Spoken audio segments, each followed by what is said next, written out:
Hi, everybody again. I'm Jennifer Vanderpool.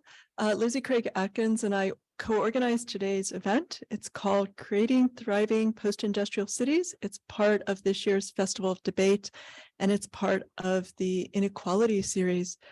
So today's symposium develops from my ongoing series of exhibitions, Untold Stories, in which I craft a social history of disinvested communities. And this began in Northeast Ohio in my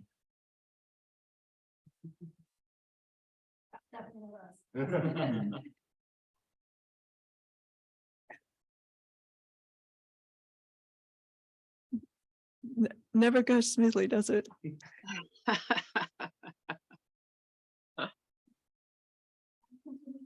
Okay. Okay. So anyhow, Untold Stories began in my hometown, Youngstown, Ohio, and then in nearby Akron. And these exhibitions received support from the Ohio Arts Council, the Mahoney Valley Historical Society, and the University of Akron.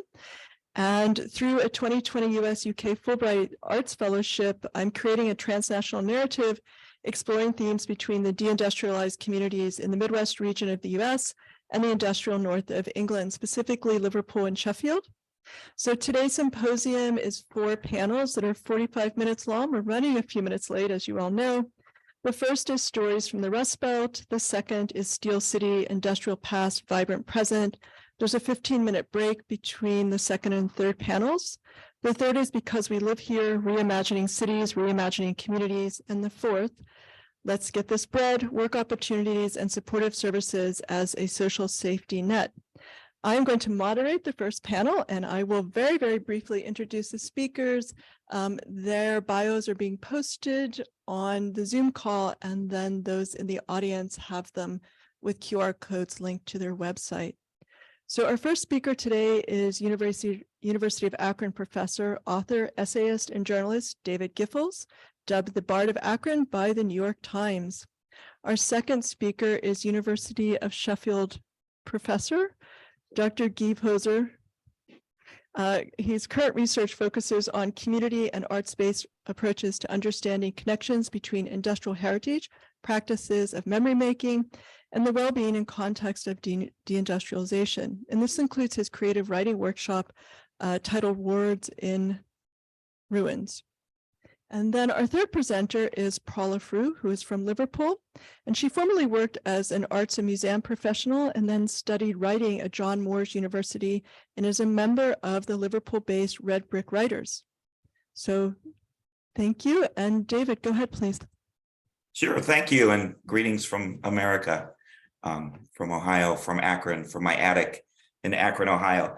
I'm going to talk a little bit about a book I wrote called The Hard Way on Purpose, which is the story of my coming of age as the first generation of Americans in the industrial Midwest who never knew the boom years of industry, only knew the decline, and only had that experience for those of us who stayed in our places to draw from. The rest of it was history.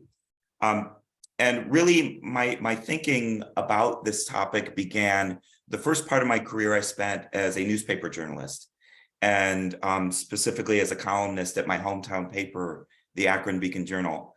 And I did a lot of writing about the phenomenon of brain drain, the loss, not just in my city, but across the region, of our younger, promising people to places, moving to places that seemed to offer greater opportunity. And it was really a true crisis in the latter part of the 20th century and the early 21st century. And really a crisis not just of that loss, but also a crisis of narrative. It was the story that we told ourselves and the story that others outside of Akron understood about us, that people were leaving, especially young people who offered the greatest promise for our future. And so my thinking led me down the path of demographics, which is that I was born in the 1960s, the decade when Akron's population peaked at 300,000. Now the population is a little bit under 200,000. That's a profound loss. A third of the population has left during my lifetime. And I always framed it that way. And that was sort of the way the rest of the country and the rest of the world looked at us, as a declining place, losing people, losing resources, losing power, losing our very sort of identity. And in fact, I'm kind of guilty of that narrative too.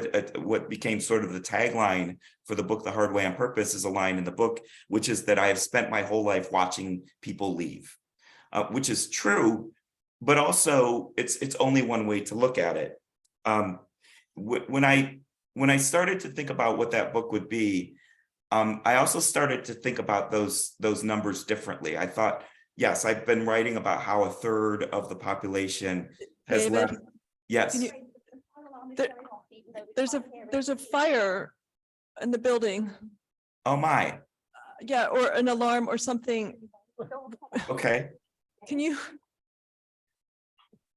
we get, do you have a little time to wait? Paula, Sure. are you there also? I don't know what else to do. Yeah, I'll stay here. You go be safe. I mean, I can stay as long as I need to. Thank you. Okay.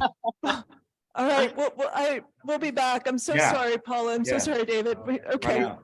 Okay. Unbelievable.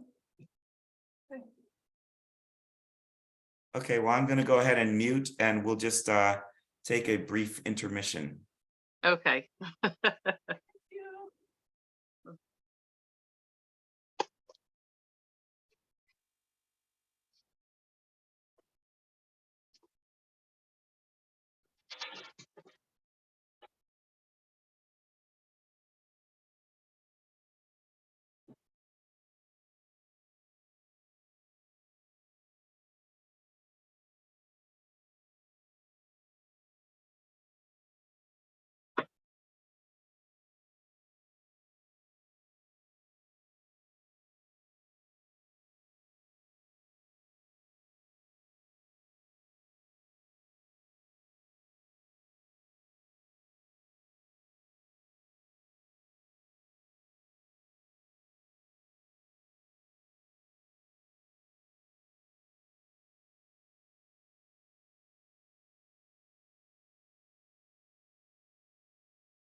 Well, at the same time, they're being involved now. It's like all of those like finds me out of the bottle. So it's like, it's easier to say from this side of it than it is from the other. Yeah. And you'll get there, right?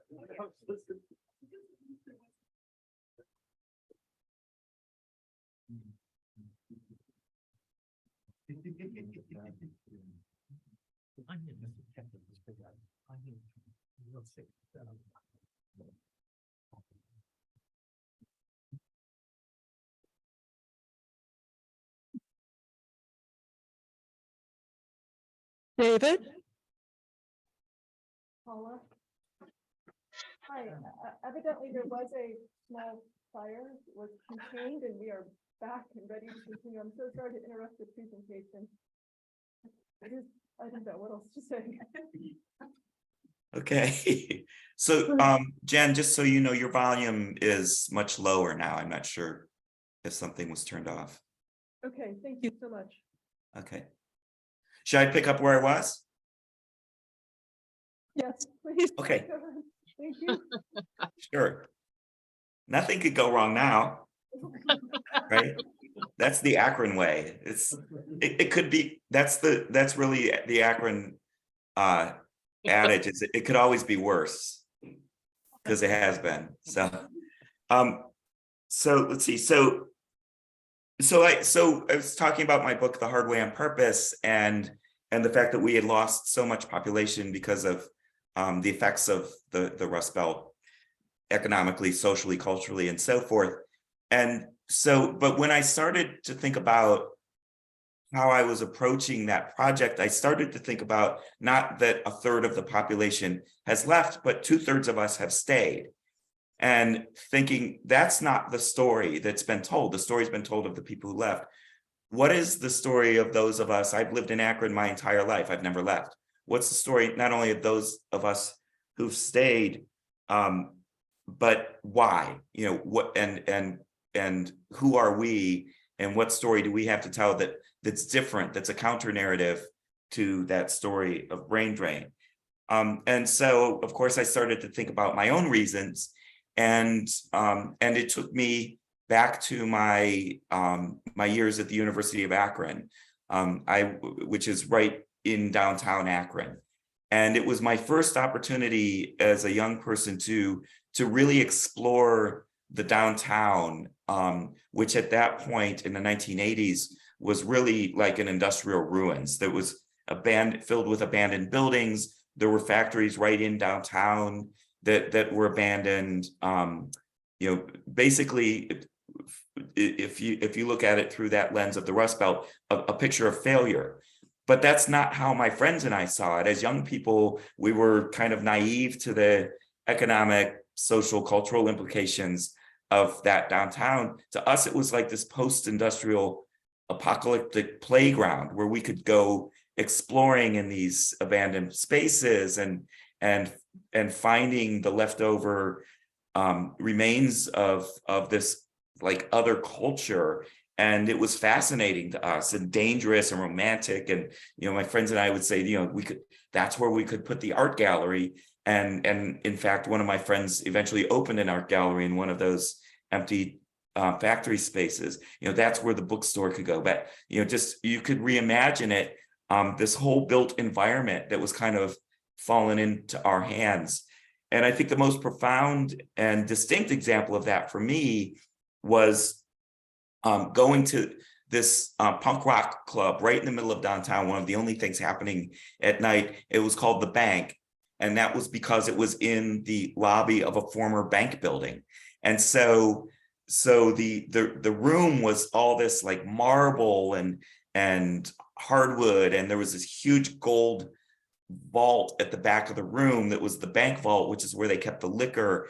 And there was a balcony, and the old boardrooms were still upstairs, and people would go in there and do bad things. And it was just this mash up of a former like sort of grandeur taken over by the underground. And I remember, and I wrote about this in the book, one night going there, and it was during a snowstorm, and there was hardly anybody there that night. My brother and I went. We went back to the car, and we realized the only tire tracks in the street were our tire tracks from before. It was like this sort of like rediscovery of our place, on our own, by our own means. And what that taught me, and as my thinking evolved about my city, is that when we talk about dying cities, cities don't really die, but they have a complicated evolution. It just so happened that as I was writing The Hard Way on Purpose, there was this sort of slew of books that came out about Detroit, which was, you know, used to be known as the Paris of the Midwest. And this idea that Detroit was dying in the first part of the 20th century. And, you know, Detroit is dying, Detroit is dying, Detroit is dying. And yet Detroit didn't die. Detroit kind of became our first example in America of what happens when a great city falls and takes that cycle of evolution through a huge dip. And now we see Detroit kind of resurgent, or at least grinding back upward in the way that Rust Belt cities do.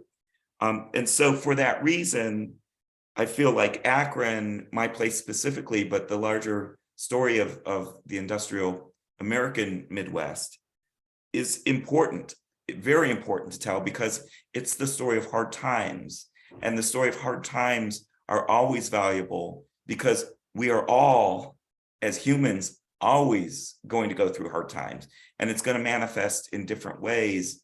And the more examples of how it's been done by a place like mine, the greater our opportunity for survival and for understanding about, what it means, again, to evolve. I most recently saw this when the COVID pandemic happened. And in the early weeks and months, Ohio was doing things in a way that other people recognized and were turning to us for an example. We seemed to be kind of ahead of the curve in terms of how we were responding. And our governor was going on television every day and telling how, what Ohio's doing to react to this sudden catastrophe that nobody really kind of knew what to do. But for a couple of reasons that go back to that notion of hard times, Ohio kind of knew what to do. The pandemic, of course, was a public health crisis. Well, Ohio had been adapting to a public health crisis for years. There was an opioid epidemic, or there is an opioid epidemic that Akron's kind of at the epicenter of. And so Ohio had learned how to realign social services, how to realign emergency resources, how to reach people on an individual level in different ways than we had done before to help with that public health crisis. And so that model quickly adapted to how to respond to COVID. And so we scrambled quickly. Others looked to us, kind of took our example and adapted it to their own places. Another immediate effect of COVID was massive job loss, restaurants closing, businesses closing, people put out of work. Well, if you want to know how to react to massive job loss, come to Ohio. We've been reacting to it for 2 generations. And so we had ways of dealing with job loss that others could learn from. Our hard times had something to teach. And then there's another, I think, more elusive concept that's true to the narrative of the Rust Belt that is just as important, and that's the concept of authenticity. There's something about Rust Belt cities that people see and understand immediately, even if they can't put words to it. As I wrote in another book, every child of the Rust Belt has eaten a hamburger in a restaurant that looks exactly like the interior of an old factory building, because it is the interior of an old factory building. And it's not made to look that way. It just is that way. I was talking one time to Dan Arbach, who's the singer for the band from Akron, the Black Keys. And the Black Keys have taken Akron's, have used or just, have owned Akron's authenticity just as part of their image from the very beginning. And Dan said one time, he said, Hollywood spends millions of dollars to build sets that look exactly like Akron. And I thought that's as true a statement of authenticity as you can have. And so what all of this comes down to really is the importance of story. The importance of not glossing over trying to change the narrative of your place, but also not letting someone else tell you what it is. To tell the story from the inside.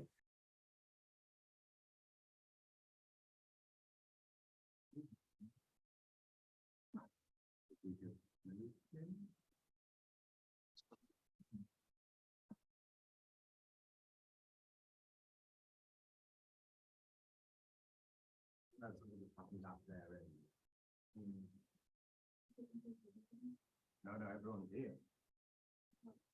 It's only David who's lost. We've got a number for him.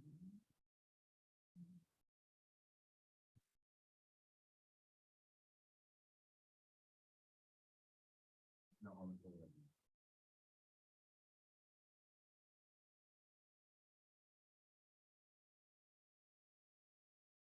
Okay.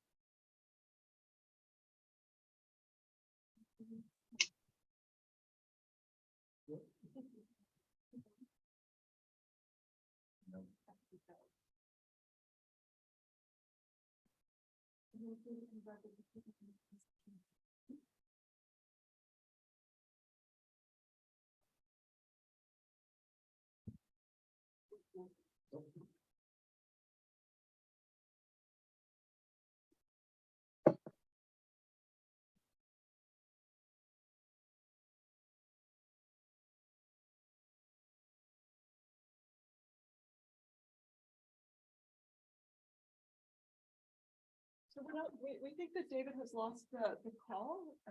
He is going to present, and then hopefully David can join us to finish his thoughts during the conversation. Obviously, we're a little bit behind schedule with a few technical issues and a fire. So it's all turned out okay.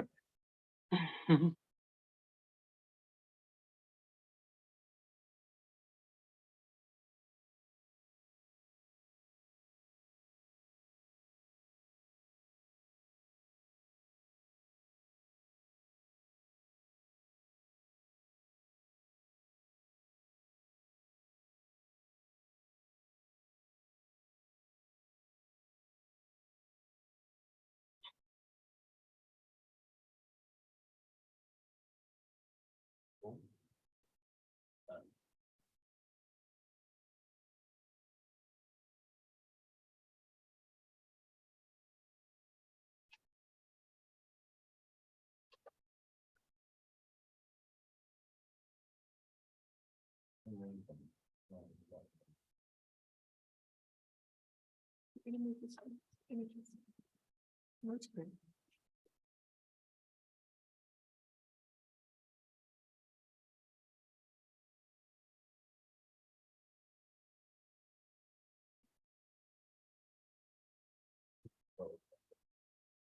Share the screen.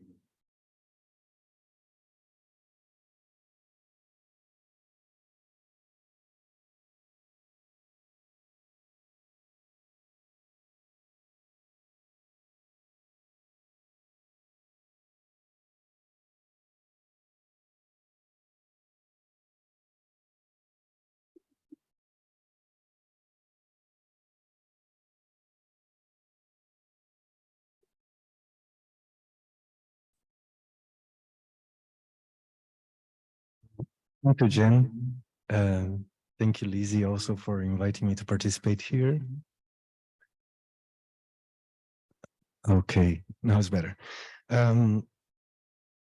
It was really interesting to hear David because I can relate a lot with his perspective on his own story, and especially from the academic perspective that I will try to show a little bit. The idea of the crisis of narrative and the perception that deindustrialized places and post-industrial cities are declining places is something that is shared among many places. And it's interesting that when he mentions that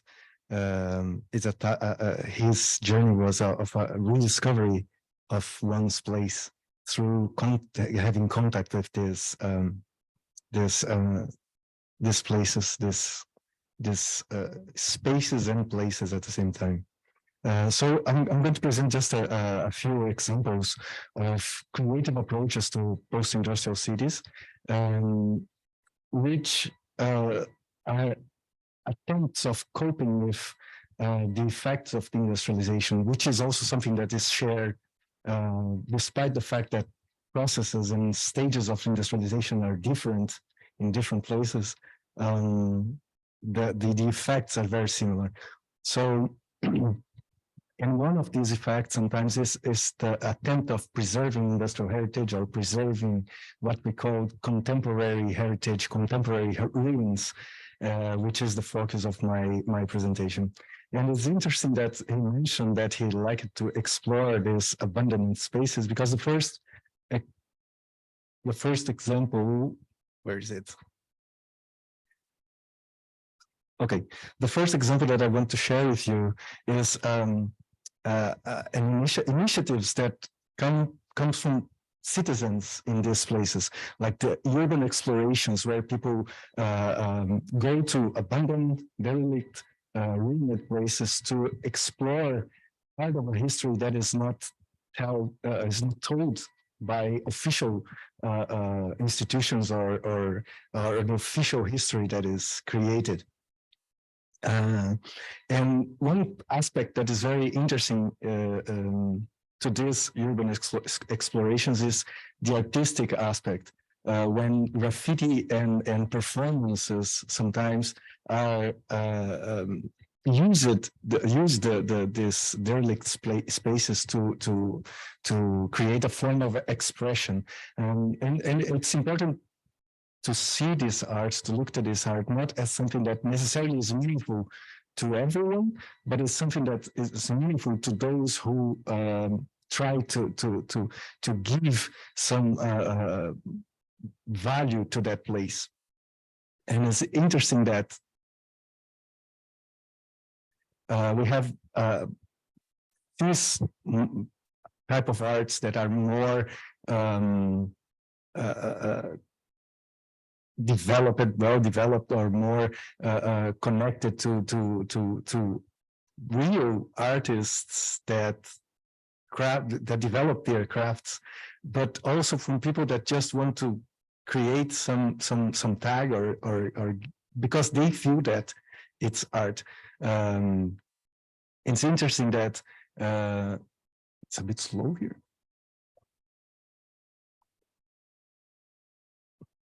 Not working.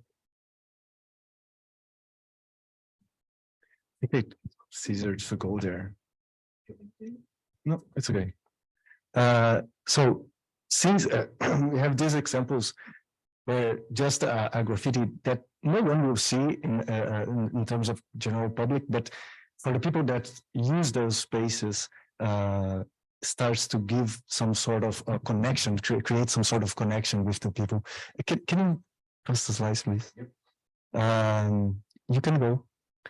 And the idea for me is that the urban exploration and these artistic performances are not necessarily something that show the value of the place in general, but it's a sort of a way of showing that people crave for more democratic and ways of connecting to ancient past or to the past, and that sometimes is prevented because of the fact that this is private property. It's a very dangerous place sometimes. So it's a way of asking indirectly for more democratic heritage policies. So just a few examples of street art and urban art. But there are ways of creating this valorization of heritage through seeking to give new perceptions and new ways of connecting to heritage. And the first examples that I'm going to bring to you is the perception workshops developed in Germany by an architect called Carsten Filch, in which he develops participation from citizens from different places, where they combine sensoric perception and qualitative social research, where history, memory, architecture, placemaking, art, they are all connected through by an experience from the people that is visiting those places. It could be a mining exhibition, open air exhibition, as the one that is shown there, where they can try to feel the size and the magnitude of the place compared, for example, to a pyramid in Egypt. So it's an idea of changing the perception and showing people how the place can build their own perception. Or using this type of telescopes where people can see. You can go. Yeah. One of a huge machinery used in mining.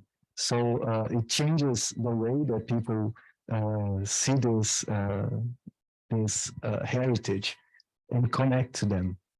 Another example that is currently being developed in Canada, it's the Canal audio walk. It's been developed by a project I'm part of. It's called Deindustrialization and the Politics of Our Time in Montreal, where they invite residents from the area to share memories and workers that are former workers of the industries that that closed. And they share their stories, their memories, their connection with the places that they are visiting, with people that sometimes have no connection with the place, but they are craving also to understand the past and understand how this affects their present. Another project that in some sort of way is a collaboration between academics and non-academics is a project in Netherlands called Centrino that uses a technique called emotional networking developed by the Rijnwaard Academy in Amsterdam that tries to create or highlight how people connect to their past and how people connect to their places. And in this way, they try to articulate this meaning and the emotional value of this post-industrial space, connecting different generations in this research or in these groups that they try to engage with. It's interesting because they also have a component of trying to create conditions to transitioning to a circular economy and focusing on social inclusion, heritage, innovation, vocational training, in a way of, at the same time, use those abandoned places sometimes or derelict spaces or communities that are suffering with high unemployment rates to change the narrative that they have about their own and that others have about themselves. And another example is of this community engagement is a project that was developed in Seville, in one of the most important textile industries in Spain that closed in the year 2005. And in a way, in an attempt of coping with the closure of the factory, the former workers tried to keep the production. However, they failed. The venture failed, and they had to close. But they didn't give up. They started instead of repurposing the buildings as a mushroom farm. And the buildings are not only used as to this mushroom production, but also to develop workshops where they can engage, former workers can engage with the community and valuing not only the place, but also the history around them. And this is a way of fighting what I call hegemonic memory narratives, because it highlights the perspectives of former workers or the new generations of how they connect with these spaces. And it's interesting that they brought performances, arts performances, photography, poetry, to try to bring these people's perception to the table. And it's currently we're trying to develop a second workshop where they can we can highlight the importance of these spaces also to the well-being of the community around them. The next one. And this brings me to my current interest, which is to understand how the connections between people and these places affects their well-being. And all these examples helped me to create the project that I will start next year, where I'm going to develop some sort of creative writing workshops so people can express themselves through poetry or short stories of how they relate to their past, to their own history. How do they see themselves in a larger context of the industrialization, and in an attempt of bringing their narratives and highlight their perspectives instead of only having the official stories and official history. So I think there is this the deindustrialization and the post-industrial cities at the same time that can be seen as decline places. They are also very rich in terms of history and cultural possibilities for the future. Thank you, Guy. Paula? Hi, can you hear me? I'm here. Hi, Paula. Hi. Can you hear me clearly? Yes, we can hear you. Oh, thank the Lord. No more gremlins.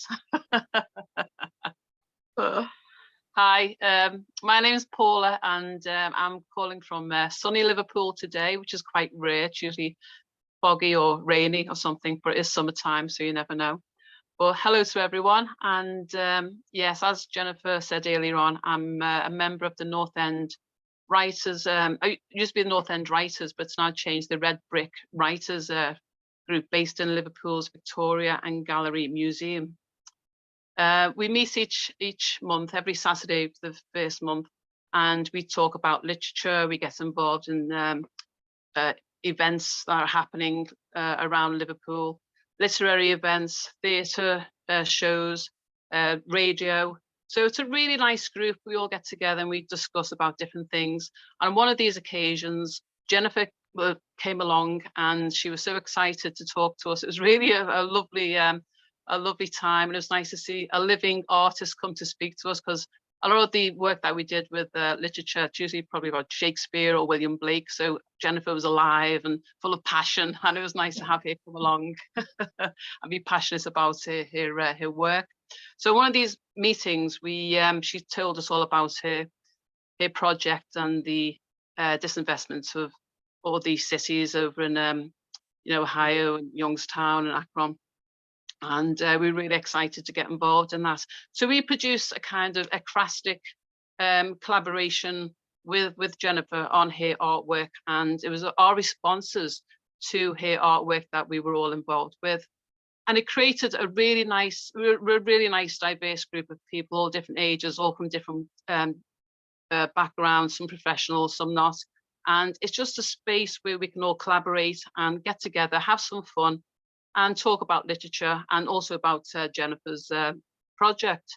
So what we did, we gained some insight into what Jennifer was saying about the disinvestment of the towns that she was highlighting, and also the terrible experiences of how people, when they do lose the jobs and the income, and people fall into addictions, or they fall into a poor behavior, poor social life.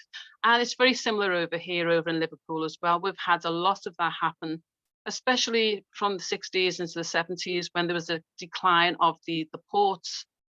Margaret Thatcher, is not a very loved prime minister in Liverpool, and she wanted to manage a social decline of Liverpool after the 1981 riots. So there's no interest in Liverpool whatsoever from government. And you could see that in the buildings, some beautiful buildings all along the waterfront within the city itself. And a lot of them were just crumbling away.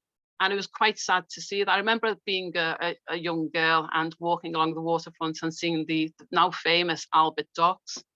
But at the time, I just saw them as really terrifying buildings that were dilapidated with no windows, no glass, and these dark shadows everywhere. Even though it was like a bright sunny day, it cast these dark shadows, and the water had all dried up. It was like mud, and the smell was atrocious, and it created like a fear in me as a child. We just kept away from that place. It was somewhere you just didn't really want to go. It was quite awful. But over the years, luckily we had some investments. And now, we have the famous Albert Dock, which tourists all go to every year, and it's a beautiful place. I think the transformation, that is just incredible. So we had a lot of that happen. I used to work in the museums as well. And it's only later on we start to look at these buildings, neoclassical style, especially when you have the columns and the steps leading up to the entrance of these places, not only just the museums, but we have cathedrals, and they have the same approach to the entrance. And it makes you, it's to make you feel slightly inferior, as if you're entering the temple of Apollo in some way. It's a sacred space and you're meant to feel so small.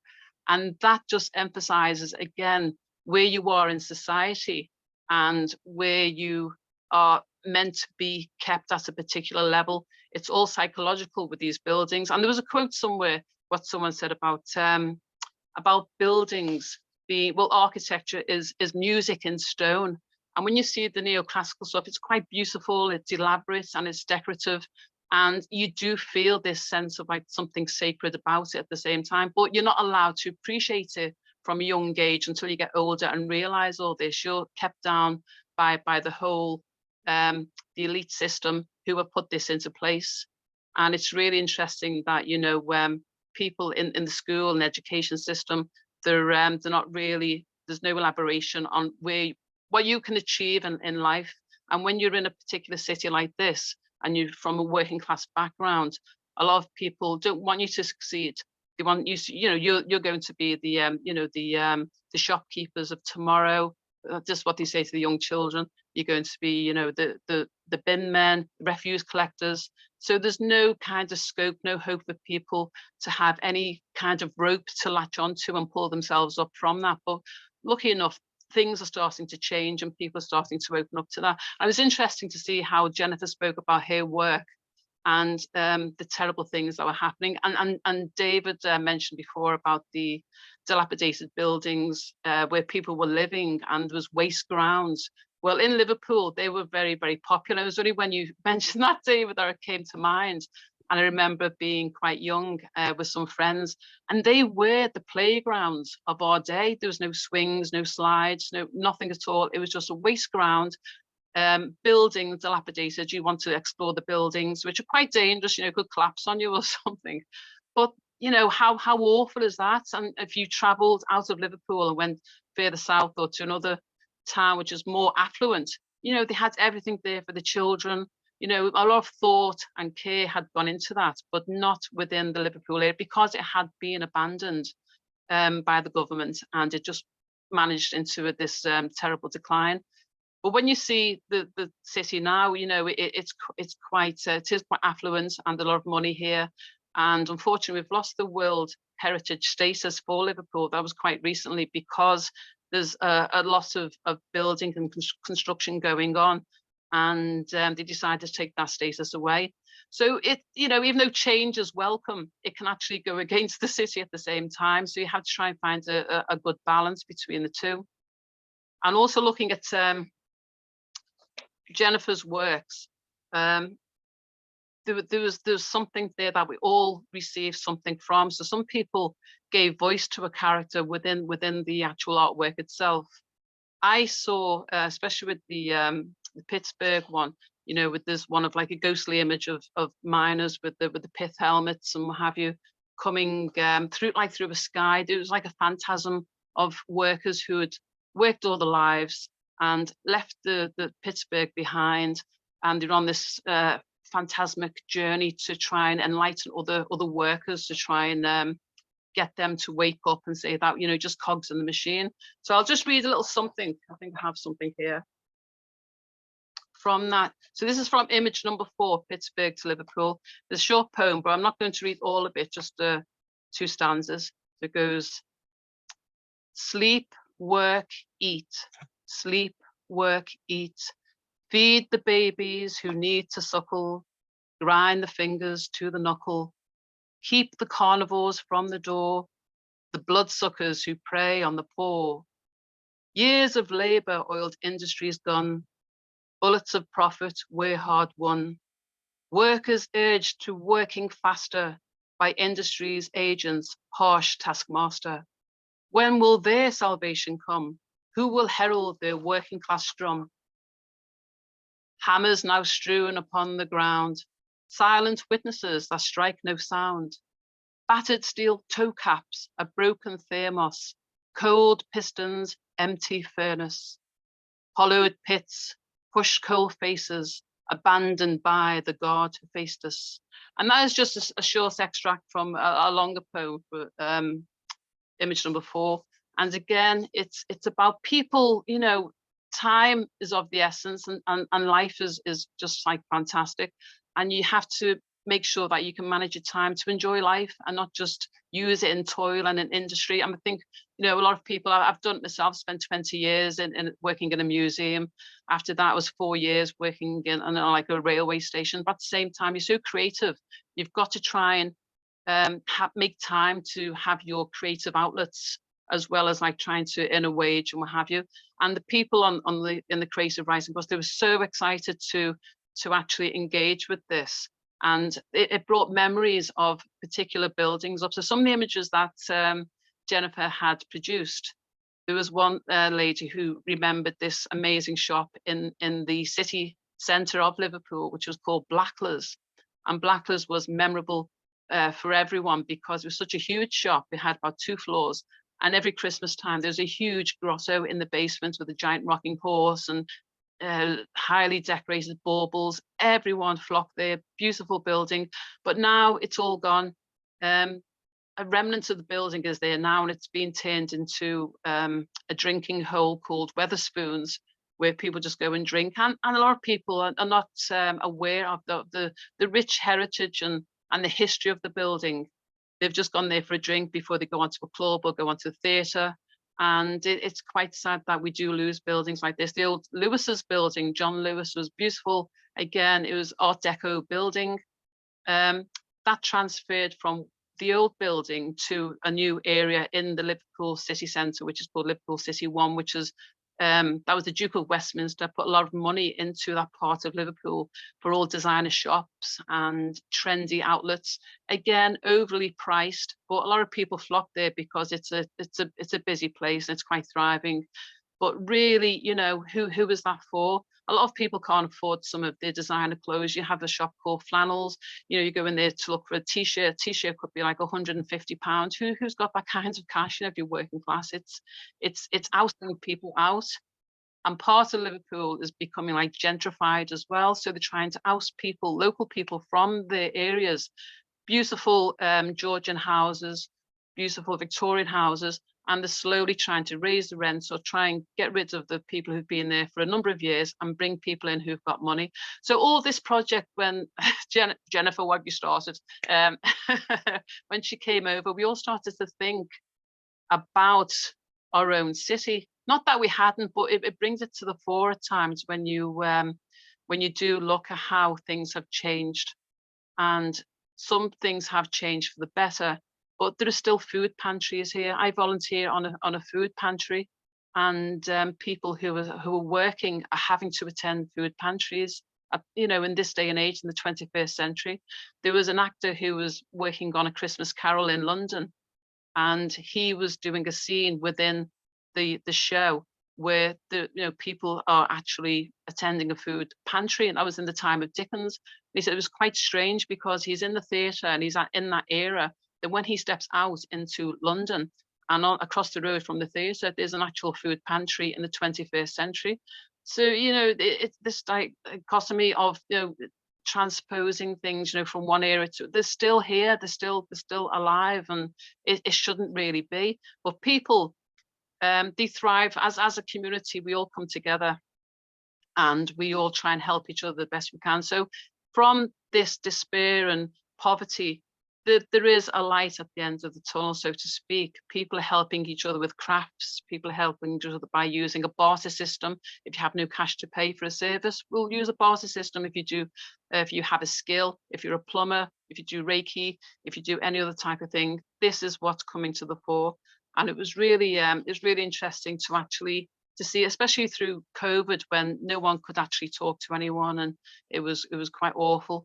And people started to come together. People were outdoors more, and people were saying it was like the 40s and the 50s when there was a big community, and people, you know, there'd be a small market there. People would bring fruits and veg, and there was something magical. Even though it was a sad time for many people, there was something magical that came out of that.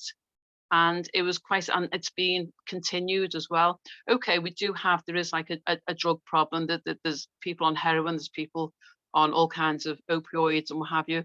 But a lot of the time when people go out today, in the past, you'd just go out and have a glass of wine and have a drink, have a dance. But it's not just alcohol today, it's alcohol plus a drug, a stimulant of some sort. And I think that is slowly on the rise as well, because I think people are disillusioned with themselves, with the life, and there's no outlet for them that they think that they can't access. And things have to change for them as well. So give them hope to say, look, you can come along, you can do this, that this is available to you. Get out of that system which is in your head saying that you can't do anything, because unfortunately it's been there since, for the education. And they have to change the way of thinking and just say, yes, well, we can do something. But it takes a lot of effort for people to shake up the ways and what have you, to try and move on and try and improve themselves in some way. So it's interesting to think that not only across the pond is this happening, it's happening here at the same time. Maybe not on such a huge scale in some places. Industry here has been huge. I mean, 40% of the world trade used to pass through Liverpool. 40%. You think, where did all that wealth go? Went into the buildings, went into the coffers of the elite who owned all the slave ships. And it's only now recently that these buildings in Liverpool have got blue plaques attached to the building to say how the money was created to build that building. And a lot of it is through slavery, the slave ships and slave owners. And it's good, because this would never have been put out there in the day. It's only now that people in small groups are getting together, and historians, local historians, are starting to do a lot of research and bring all this to the fore. And it's fantastic. And it you can't shy away from history. You have to tell the truth and just say, this is how it is, and don't cover it up with some kind of veneer of hypocrisy in some way. So that is it's a really interesting times now, really, in Liverpool. You have this, there's still like a lot of poverty, but there's still a lot of affluence within the city itself. And we need to try and find a balance between the two, whether it's like educating people, giving people our hope, and trying to just share all the knowledge that we have and what we can do to help each other. And like I said, with COVID, a lot of good has come from it. And you can see that on a day-to-day basis as well. All right, there's a drug problem, there's homelessness. I think we all have these peaks and troughs within every city, and it should iron itself out. So that's me. Thank you. Thank you, Paula. So we're running really short on time. I can see that David is back here. I'm just going to ask one question. Everybody can be very brief so we can get on to our second panel. But given the tech problems and the fire, I want to give everybody an opportunity to share some final thoughts here. So my question is, please interpret this as you would, and with your brief response, is the idea of thinking about community studies as a discipline or a way of life, lived experience. How can stories about a particular disinvested city, we've heard stories about Sheffield, Indeed's work in other places, Akron and Liverpool. What can we learn from these stories in dialogue about disinvested cities? What can be shared? How can we bring this experience to create a larger discussion, to create a larger good? And David, I'll start with you since you got cut off. I'm so sorry about that.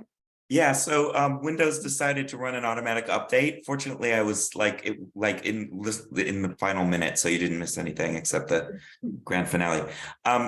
So as somebody who's been writing about this topic, about my hometown and its Rust Belt veneer for really most of my adult life, I think about this a lot, and I think the first thing is that places like mine don't think we have a story. We don't think our story is worthy because by virtue of our circumstances, our place is humble. And so one thing I think that dialogue between cities with similar circumstances can do is remind us of what I was saying in my talk, of the value of our narrative, that the fact that we've struggled is useful. and we need to tell that story in a way that's candid and not afraid of, there's so much shame that goes along with the failure of cities, but there's also, again, like something to be proud of, something that you've endured that is worthy. So I think the first thing is to recognize how much the prevailing narrative is a force outside of ourselves, that we get told who we are by people whose perceptions are not earned. And so you push back by telling the story collectively in single voices from within, so that that narrative can't withstand the authenticity of the local voice, the true sort of lived experience that's put into the narrative. Because those legacies, they call cities like Akron legacy cities now instead of Rust Belt cities. It's because there's a long history there that can translate to a future if it's cast correctly.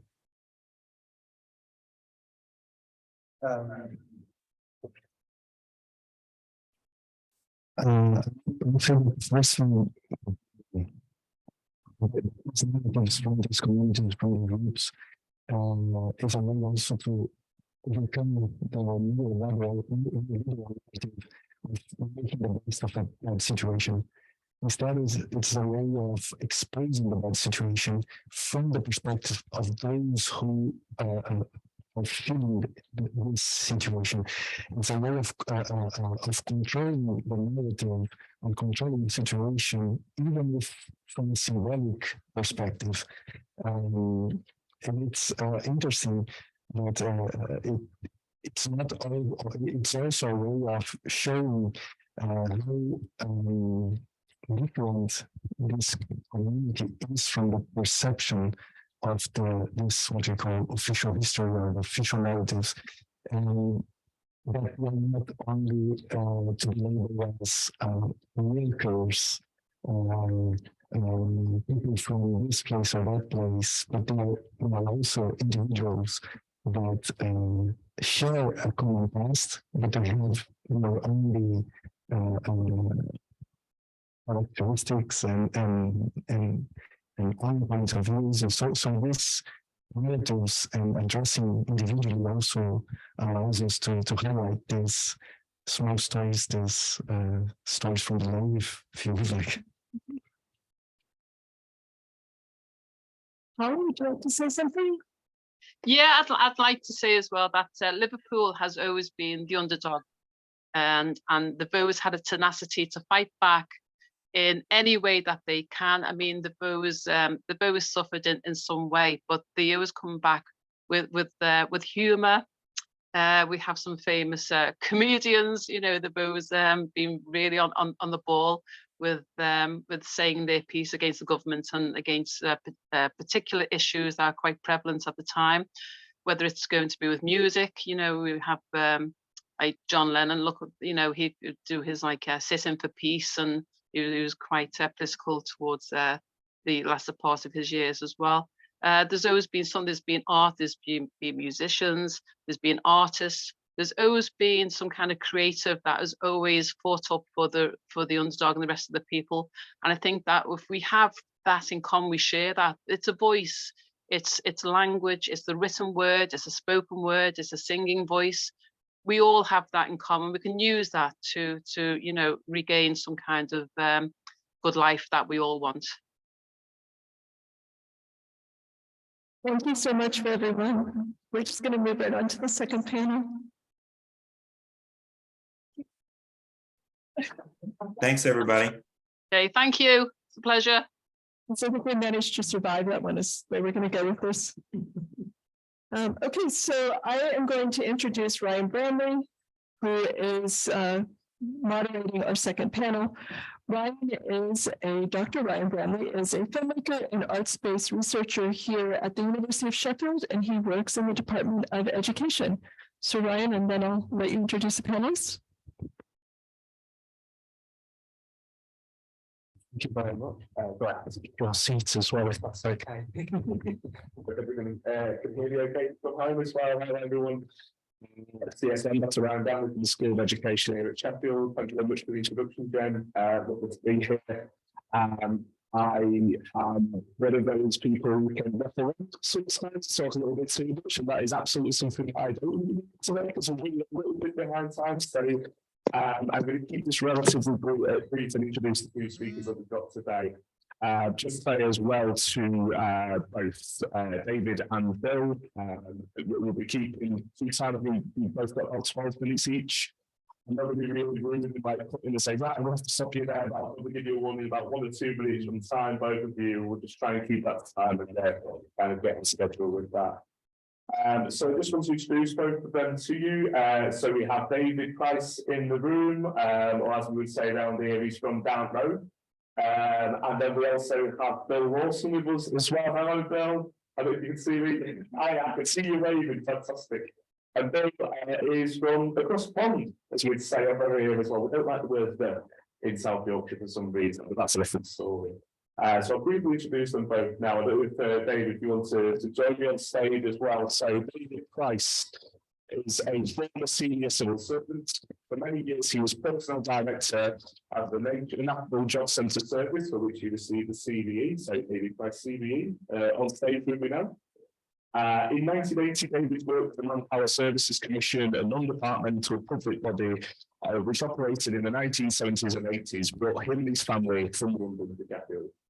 More recently, he's focused on Sheffield history. In 2007, he helped to found the South Yorkshire Migration and Asylum Action Group, which campaigns for the rights of all migrants in South Yorkshire. 1 year later, very busy in the late 2000s, weren't you, David? 1 year later, Sheffield Troublemakers, Rebels and Radicals in Sheffield History. And more recently, in 2018, he produced Welcome to Sheffield Migration History, a book which links to his talk today. Thank you for joining us, David. I'll briefly introduce Bill as well, who will be, I think we're going to go with, I think I've got my sheet first, and then David, so we'll go with first and then David, if that's okay. So Bill Lawson is the Executive Director of the Mahoning Valley Historical Society, or MVHS, in Youngstown, Ohio. We have a Mahoning Valley native in Jennifer with us today, so I'm sure at least one of you will tell me if I'm pronouncing that wrong. I'm all good. I've got the thumbs up from Jennifer. We're okay. So he's been the Executive Director of the Mahoning Valley Historical Society in Youngstown, Ohio since 1991. It operates the Arms Family Museum, Tyler History Centre, an Archives Resources Centre, and the Stewart Media Archives. I don't know how you all find the time for all of that, Bill. He was a past president, trustee at large, and regional representative of the Ohio Local History Alliance. He's a member and past president of the Rotary Club of Youngstown and a board member for Youngstown Cityscape, which is a local economic development organisation. He has researched extensively and written on Youngstown, Ohio's meteoric rise and then collapse as a steel producing centre in the 20th century and the effects on the local local population, infrastructure and public policy. And if you want to read more about his work with the Mahoning Valley Historical Society, you can do so at www.mahoninghistory.org. Thank you for joining us today, Bill. Without further ado, over to you. You have 12 minutes. Off you go. Okay, thank you, Kim. Is my audio coming through? Perfect. Yeah, brilliant. All right. Let me pull this up and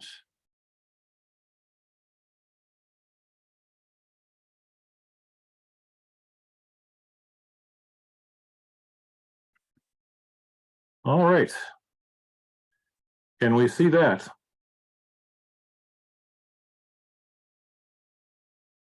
Yes. All right, thank you. Sorry, you probably can't see us because you're presenting. Just want to make sure we're on board here. Okay. This first slide is one of thousands of dramatic images covered or captured by professional photographers, either employed by our local steel companies or journalists, that really are compelling and say so much about the relationship between the industry and the equipment and the men and women who made it happen on a day-to-day basis. And this image was right after World War II, 1940s. It was the peak for Youngstown and what we call the Mahoning Valley, which is a geographic area. And as dramatic and majestic as it is in terms of producing steel, what happened over the past 4 decades with our industrial way of life, having it collapse, dwindle, decay, is just as dramatic. And so when we talk about the Rust Belt, and today I'm going to talk about embracing the Rust Belt brand, we look at both the good and the bad. This dramatic picture was taken in April 1982 when 4 local blast furnaces were being demolished. And this image literally went around the world on Associated Press wires and elsewhere that talked about the plight of Youngstown and what we now know of as the Rust Belt. And let me take a minute to define what the Rust Belt is here in the United States. And this map shows you the northeastern part of the country and also the Great Lakes region between the US and Canada. And so you see a swath of color there from upstate New York through western New York, western Pennsylvania, all of Ohio, southern Michigan, Indiana, all the way over to the Mississippi River. So from the Hudson River in New York to the Mississippi River, that's about 900 miles. And this was the industrial heartland, and it became known as the Rust Belt. And the term actually dates back to 1984, the U.S. presidential election campaign that year. Democratic candidate Walter Mondale was at a rally of steelworkers in Cleveland, Ohio, and he wanted to equate what was happening here in Ohio, in Cleveland and Youngstown and elsewhere, to the famous Dust Bowl, which was an economic and environmental disaster here in the States in the 1930s in the Great Plains region. We believe he said Rust Bowl, but it was picked up by the press as Rust Belt, and that's the name that stuck. And that name continues to resonate primarily negatively, but it's still out there to try to define who we are. I want to talk a little bit about what is or who are the Youngstown City and the Mahoning Valley. Youngstown proper was settled first in 1797. The first iron making furnace in our region goes back to 1803. And so the connection between the Mahoning Valley region and iron making and eventually steel making is that far back. The population grew steadily through the 19th century, and then it rose meteorically in the 20th century, going, this is the city of Youngstown, from a population of 45,000 in 1900 to 170,000, which was the peak in 1930. And the population plateaued throughout the next 30 years, was around 160,000 in 1960. And just so I'll jump ahead to 2020, our last decennial census, it was 60,000. So that is a loss of more than 70% of the city's population.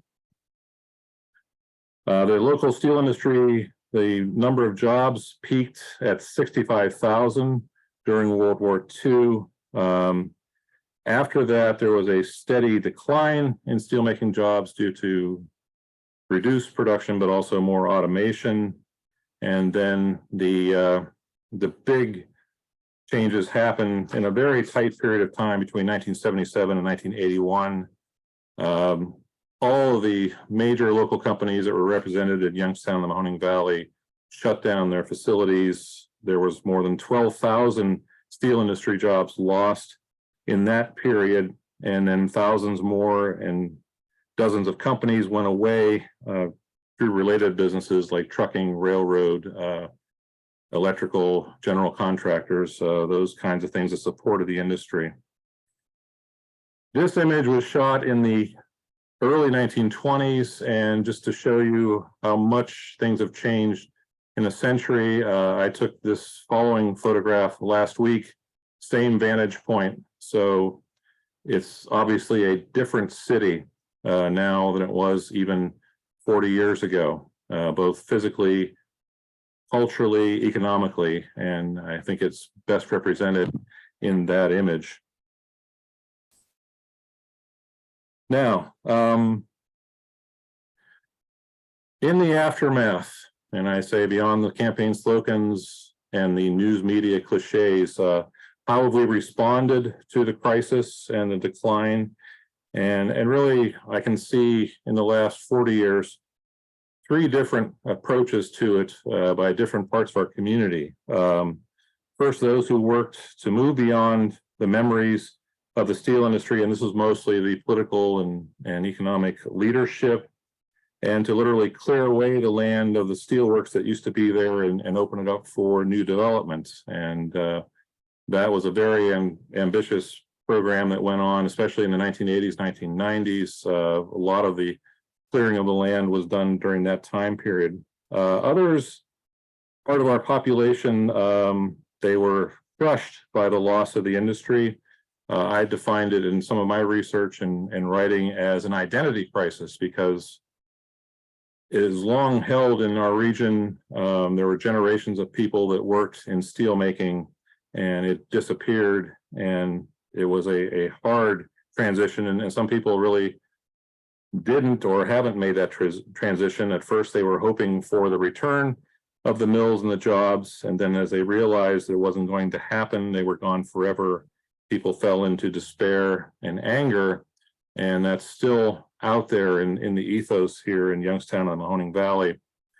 30 plus years ago, there were those, me included, who wanted to preserve the industrial heritage, learn from it, and incorporate it in rebuilding our community and moving forward into the future. And there was not a lot of preservation of industrial sites or parts of industrial sites, or even in places like Youngstown's center city. A lot of the building stock was lost in this period because it was abandoned and cleared away. But things changed in this century as new generations, what we call Generation X and the millennials, coming of age, starting to make their way into working in the community and making it better. They saw the value and they wanted to know what happened here. And at this point, that Rust Belt moniker, that Rust Belt brand, which was often considered as a negative, a lot of them embrace that as a positive. And I'll just show you a couple of examples of that. One group of local artists is called the Artists of the Rust Belt. They work in common studio areas. They're good friends, and they organize art events, sales at various locations in and around Youngstown, and they've embraced that name. We have the Rust Belt Theater Company, which is a fully functioning theater company run by the gentleman you see there, Robert Denick Jokey. He also writes most of the plays that they present as part of that, the plays and musicals, and they have a schedule every year. They're now on the road, and as it says on the screen there on the right-hand side, most of his are rated R for Rust Belt. That's kind of a movie rating here in the States. The Americans in the crowd will get it.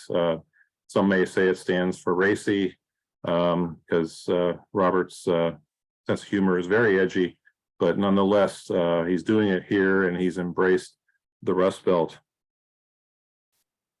Some local entrepreneurs have gone even farther than that, and with some of the remaining industrial sites that haven't been repurposed for industry and business, they've gone in new directions, and I want to highlight a couple of those right now. This building, this photograph actually less than 2 years ago, and the large shed on the right was a fabricating shop for a company that made steel industry related equipment. And it was built first part in the 1930s and then the second half in the 1960s. Husband and wife bought it for their brewery, which is called Penguin City Brewery.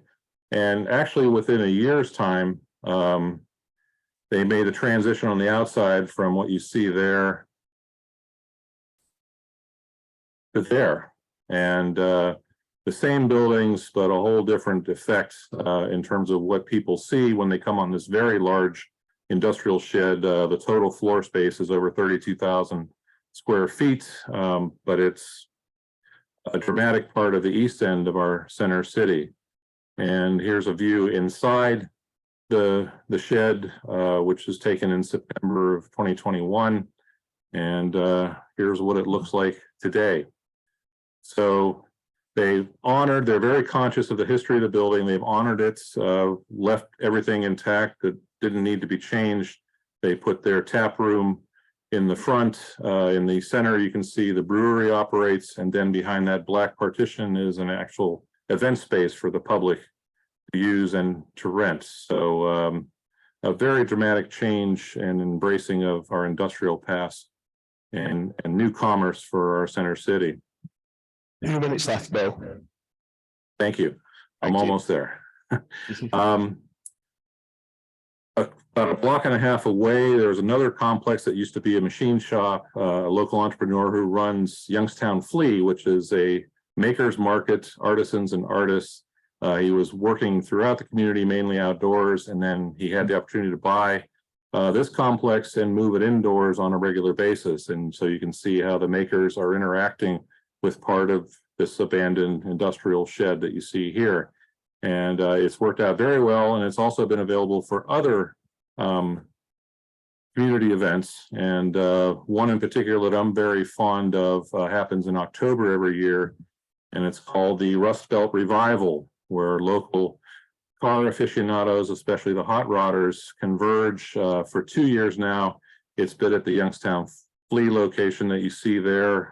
There's the big glass shed, and then an older brick shed in the second photograph.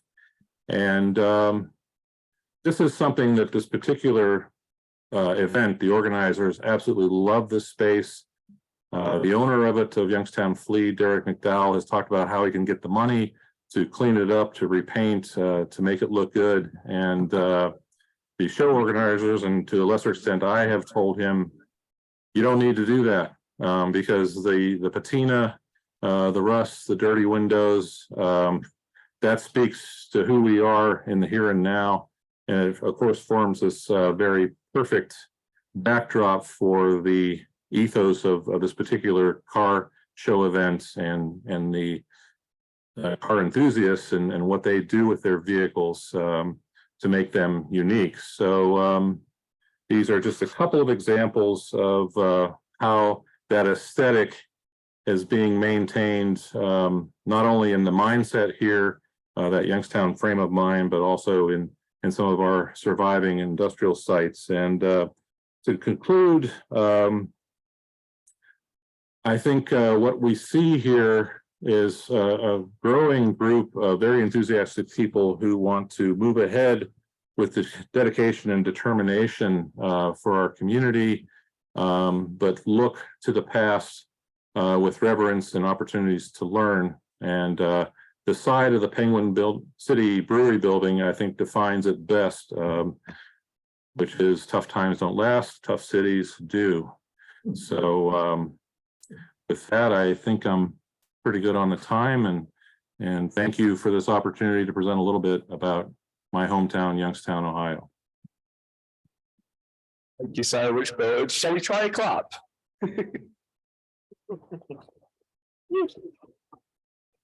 I was very worried that we'd get a really big echo in the room of like loads of claps and it would just keep on going and going. But thank you so much, everybody. Thank you so much for that, Bill. You got a big, I don't know if you saw it from the camera, but you got a big nod in the room from Jennifer when you mentioned Penguin Brewing, which gives me a sense that Penguin Brewing has the Vanderpool seal of approval, which is fantastic. So wonderful. Thank you ever so much. Looking forward to chatting more about that talk later. Without further ado, we now have our second equally brilliant talk of the day from David Price. Do we have David's slides as well? On desktop. Brilliant. So we'll put those on.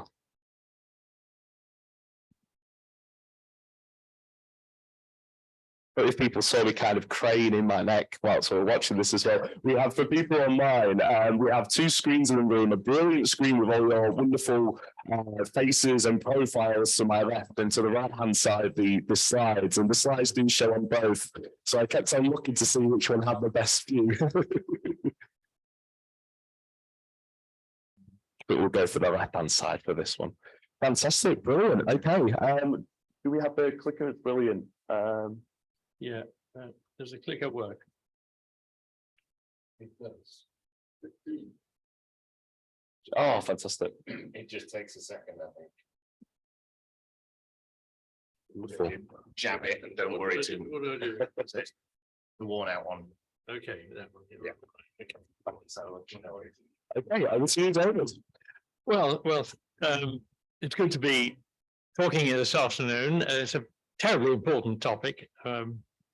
I'm going to speak briefly about Sheffield's industrial past and more about another huge change which has been going on in Sheffield, which is Sheffield becoming a cosmopolitan city.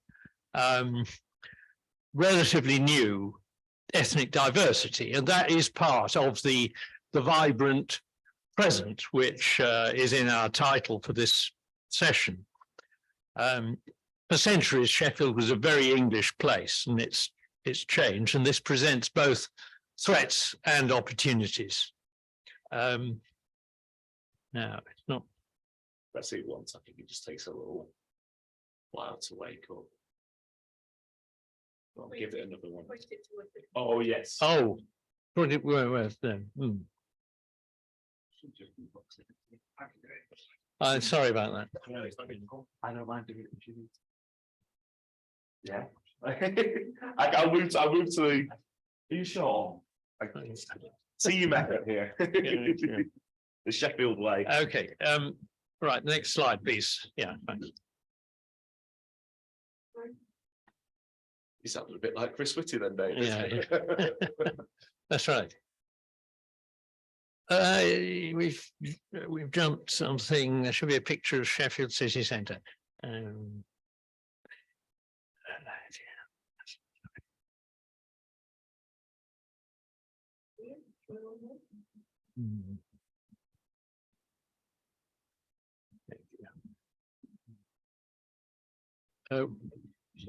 Well, okay, we'll forget picture of Sheffield city centre and move on. Next slide, please. Yeah.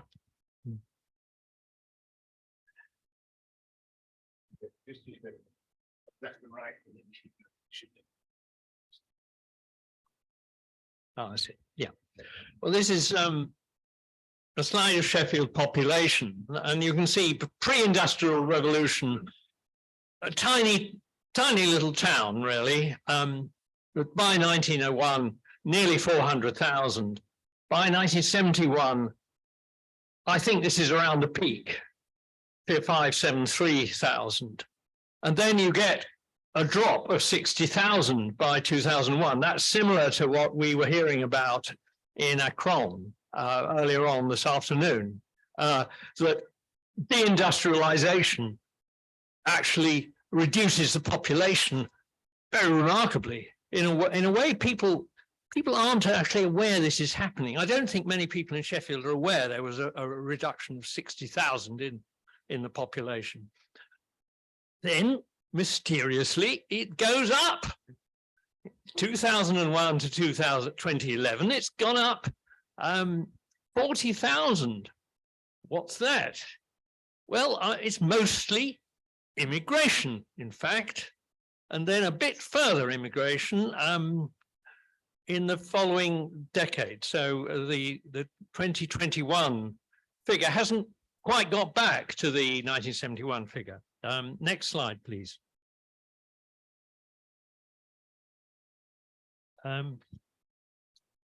Yeah, I think we're missing. Yeah, sorry, yeah, okay. I'll carry on with. So what was this immigration that was going on? Immigration to Sheffield up to 1945 was absolutely tiny. A few groups. Then after 1945, more people come, particularly from the Commonwealth, and mainly they're coming to man up industry in the post-war boom. Then from the 1970s onwards, as the industry is declining, you get a series of groups who are really refugees of various kinds from countries in great stress. Next slide, please. And then recently, since 2001, a big increase in ethnic minorities, so that whereas in 1901, Sheffield just had a tiny proportion of ethnic minorities, totally different pattern from Liverpool, for instance. A century later, it's 11%. By 2011, it's 19%. Nearly 1 in 5 of the population, and by now it is over 1 in 5 of the population. So that is a huge change for the city. Next slide, please. Why did this happen? Just very quickly, the world's more turbulent in the 21st century, sadly. The Home Office decided, well, Sheffield's got lots of spare council flats, send them to Sheffield.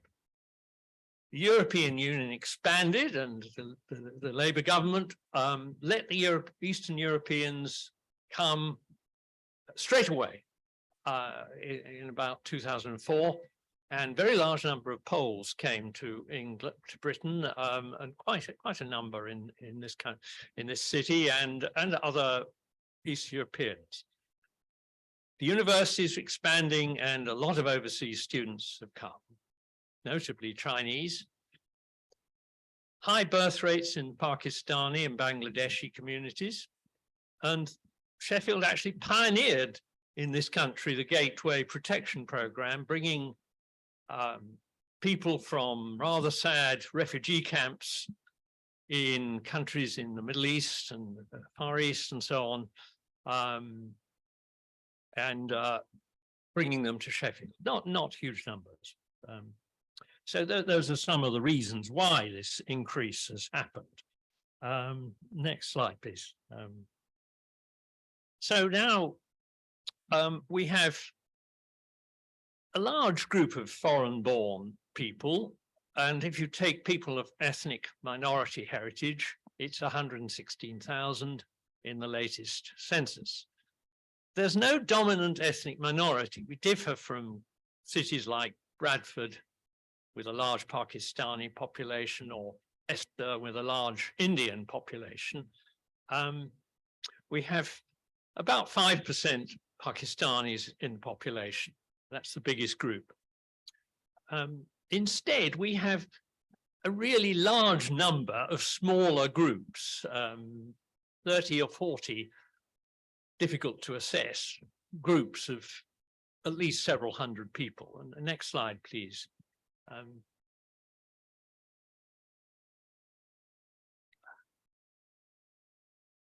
So this is a school in Perth Park, which is a high immigrant area. And the principal, who's sitting in the middle of the photo, is very proud of the diversity of his school, which had about 3 years ago, at least 53 nationalities. And he got the kids to, one from each nationality, to hold a flag up from their country. It's a rather wonderful picture, I think. And he reckons diversity is a strength rather than a weakness in his school. Now, what do we make of this new ethnic diversity? Many people in Sheffield and elsewhere as we know, and you look at the media, see it as a threat, as a sign of decline. Other people, including me, see it as a great opportunity that people from other countries can link us up with those countries and present trading opportunities and new ideas and so on. Moreover, if you look at it historically, very often migrants have been the most innovative people in societies. They aren't sort of conditioned by the society. They bring fresh ideas and so on. And there are many examples of people in Sheffield from other nationalities who've been very distinguished in all sorts of ways. Perhaps the most outstanding one is Sir Hans Krebs, who won the Nobel Peace Prize for his work in physiology. But there are many others.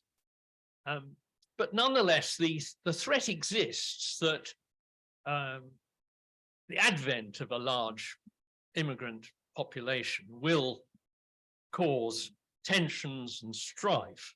And this is why Inderjit Bogal launched the City of Sanctuary initiative in 2005.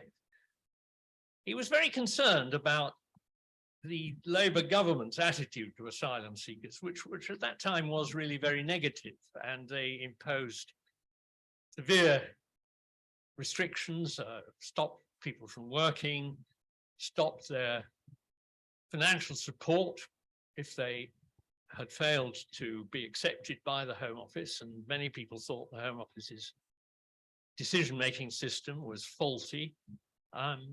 So he said, the great world religions have all taken the view that we should welcome strangers, and that ought to be what happens in this city. You can have a fair trade city. Why can't you have a city of sanctuary? And he get a campaign going. And the campaign was so powerful that 2 years later, the Lord Mayor announced that Sheffield was to be a city of sanctuary. And that was unanimously agreed by the city council. And it meant that the city council itself would struggle to support asylum seekers and refugees and so on. And now, amazingly, Sheffield's example has been copied by 100 cities in UK and Ireland. That was not part of Inderjit's plan. It came as a surprise to him, as it did to me. Next slide, please. 2 minutes, right? Thanks. This is City of Sanctuary's base in Chapel Walk, a sort of alleyway in the centre of Sheffield, and it's a place where people can receive support and help with their many problems.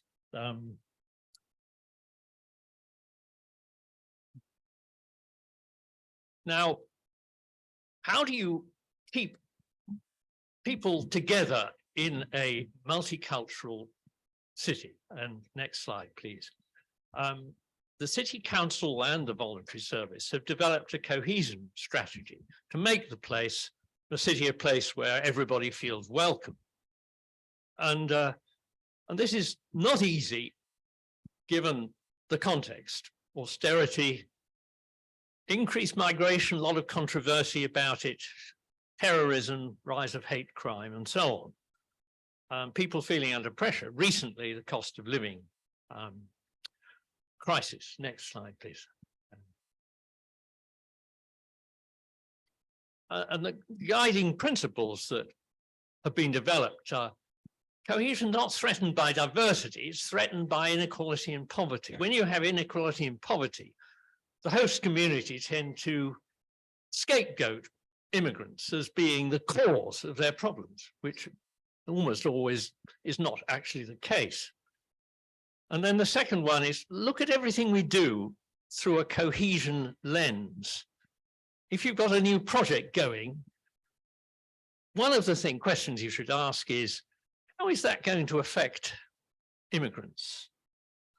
And the last slide, please. And this is some wise words from Indrajit Bogal, that it's the importance of relationships and friendships. There's a danger of what have been called parallel lives, that you have separate communities that do not link with each other. And it's terribly important, says Indrajit, and I agree with him, to reach out to other communities, to make friends in other communities, to bring people together. That's where I'm going to stop. Thank you very much, David. Wonderful. I don't know if the slides are going to be shared from the talks with people who've been today, but if they are, I would strongly recommend checking out those first two slides, which were sadly missed out from the presentation. There's a brilliant slide that David's included of Sheffield now and kind of Sheffield 40, 50 years ago, I believe. Oh, in fact, I think Jen's trying to find it. I mean, if it helps as well, it slightly ties in with the question I was going to. Is it really related to Bill's talk as well? Yeah, well, it's funny you say that, because actually, so what I was going to ask, and I'm going to use my moderator's prerogative in terms of asking the first question. I think that's my right. I'm going to take it anyway. Which is that, and this is, I guess, to both Bill and David. The title of today's panel, or this panel we've just been in, is Steel City, Industrial Past, Vibrant Present. I think you both did a great job of talking about both of those things, and particularly, quite hopeful, I think, messages about the vibrant present bit towards the end.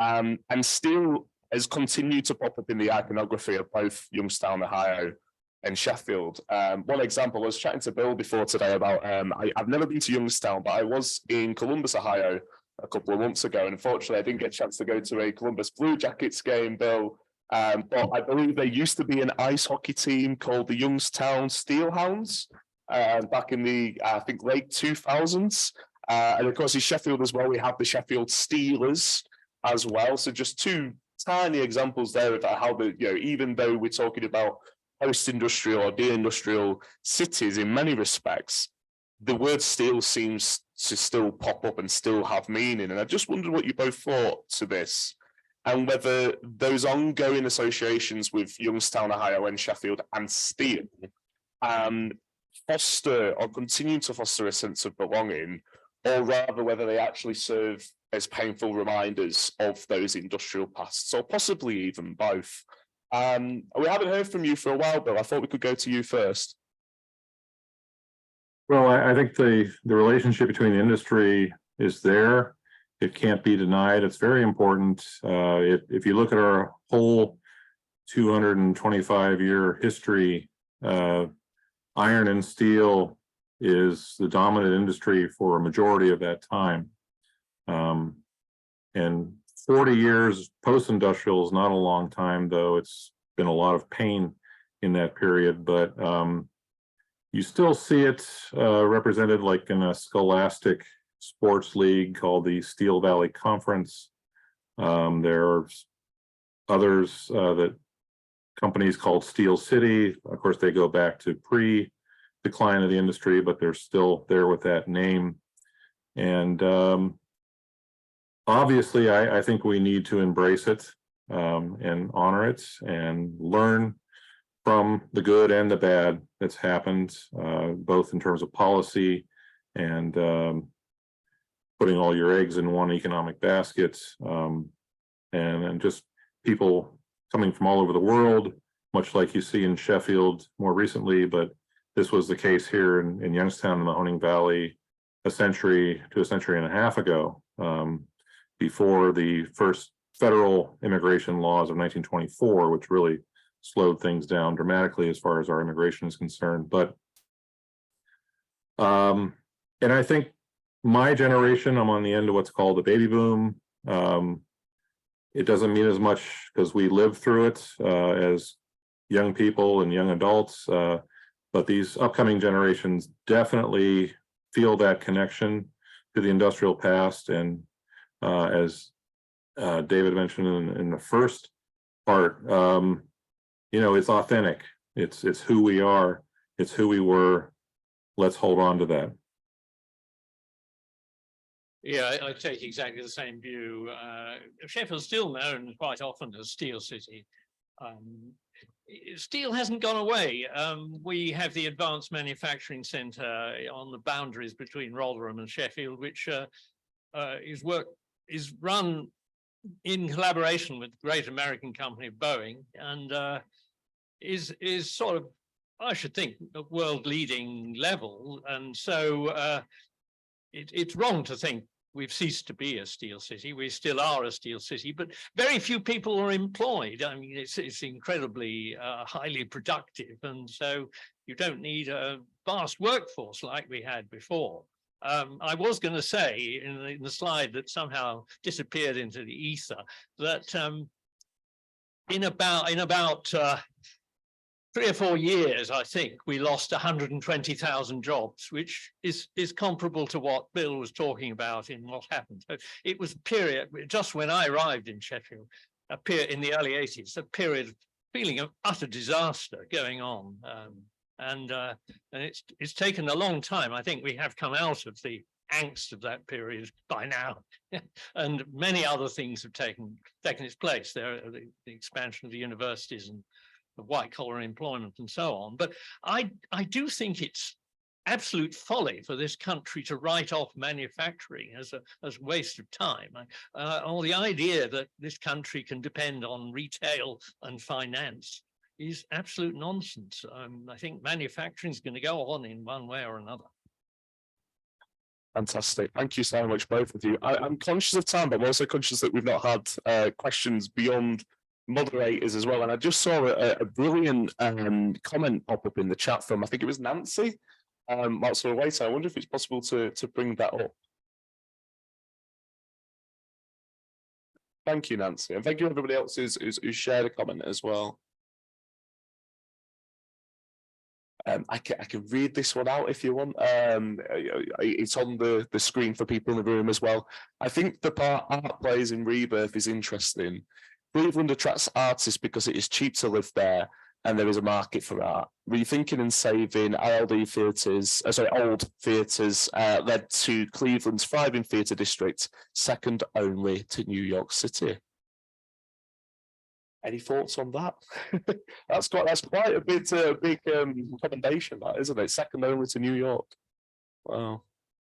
Yes. Well, I was talking to a colleague over here that I've been to 2 operas in disused factory in Kelham Island, and it was remarkably effective and beautifully done. I'm sure there's a lot of room for theatre. Of course, Sheffield's theatrical tradition is extremely strong with the Crucible and 3 theatres in one complex. It's almost unique in the country. And that's the steel. You just mentioned Crucible. There's the steel popping up again, isn't it? Somebody might correct me and say that's not actually technically steel. That's before the steel. But anyway, did you have anything to add to that, Bill? Yes, I very much agree with Nancy's comments in terms of what's going on in Cleveland. Think of Cleveland as about 10 times the size and scale of Youngstown as a city, and also opportunities. But I'm sure there, as it is in Youngstown with the artist community in our area, artists love organic. They love low rents, they love an authentic background, and they tend to congregate in those areas, which oftentimes are abandoned commercial buildings, or we have an artist colony they're leasing space in an old commercial bakery, and the Ward Bakery Company, and it just is their environment, and so we see that here on a smaller scale. And of course, it's tempered by available space, but also the available market, which is much smaller here than in, say, a larger city. But these artists today also have connections with agents and whatnot in other cities. So they do the best they can while working in this authentic, interesting, and very diverse place here in Youngstown. Fantastic. Do we have time for if anybody has a quick question in the room, or also could you have not asked anybody to contribute in the room as well, then the wonderful people on the podium at the front. Any comments or questions at all? Yes, go ahead. Oh, Are you sure you want questions at this point in terms of timekeeping? If you were hoping that everyone was going to keep quiet, okay.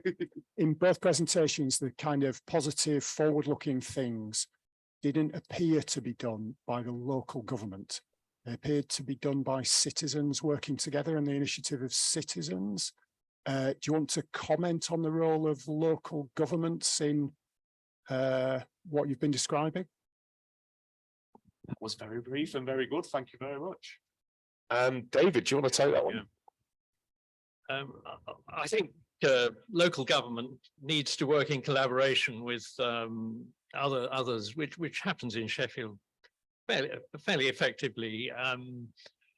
I was talking to somebody who is expert on social cohesion, and she said that because of the cost of living crisis, issues like the need to promote social cohesion have been rather put on one side by the city council, she thought. And, you know, that's an interesting observation, because I think it is something we need to be addressing all the time, I think. But I don't know, when I wrote my book about migration in Sheffield, I was fairly impressed by what I found about the role of the city council in trying to make sure that immigrants were decently dealt with, and there was support for them and that sort of thing. Last but certainly not least, Bill. Yes, I would say our situation here in the past, say 30 to 20 years ago, city government was often antagonistic to these organic arts organizations and colonies that were hanging out and in many ways viewed as slowing up or impeding progress. That has changed as the outlook for especially Youngstown Center City has changed and improved. Of course, there's always a danger when you start with real estate developers and bringing people in, you lose some of that authenticity and you lose that quote unquote scene that happens. But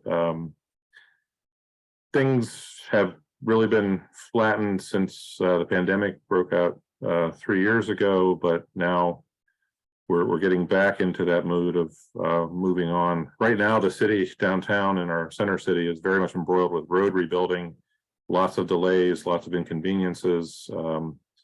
And so they're kind of in the bunker trying to get this project done while also trying to meet the needs of people who live and work in our center city. Amazing. Thank you ever so much. Once again, just thank you to Bill and David for joining us today. And I will pass you back to Jen.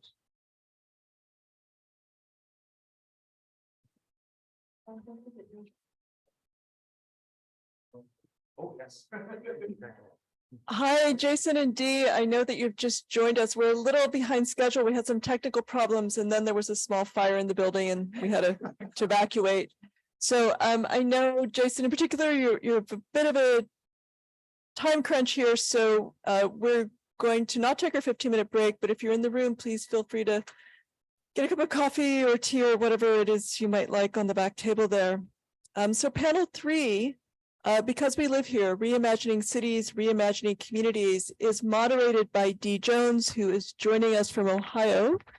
And Dee is a visual artist and doctoral candidate in moving image studies at Georgia State University, and he's researching Blackness and aesthetics as a member of Liquid Blackness Project. And Dee is going to introduce our panelists. I am going to introduce the panelists, but I lost the page. Okay, here we go. Can you hear me okay?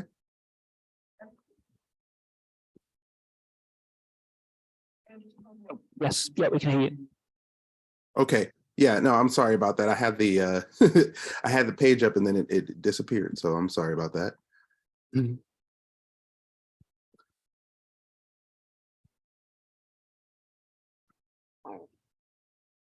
And it's a 15-minute break was happening no matter what. Oh, I apologize. I don't know why this page disappeared.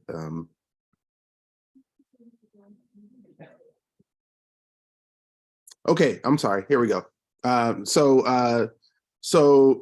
Jason, I'm sorry if I mess up your last name. Sagadi? Sagadi. Sagadi, thank you very much. Okay, so Jason Sagadi is a project manager in the President's Office at the University of Akron, and was also the Director of Urban Planning and Urban Development in the city of Akron, Ohio. And Anders Hansen is a historian and civil servant based in Sheffield. So he's the projects manager for the Member Services National Association of Local Councils in London.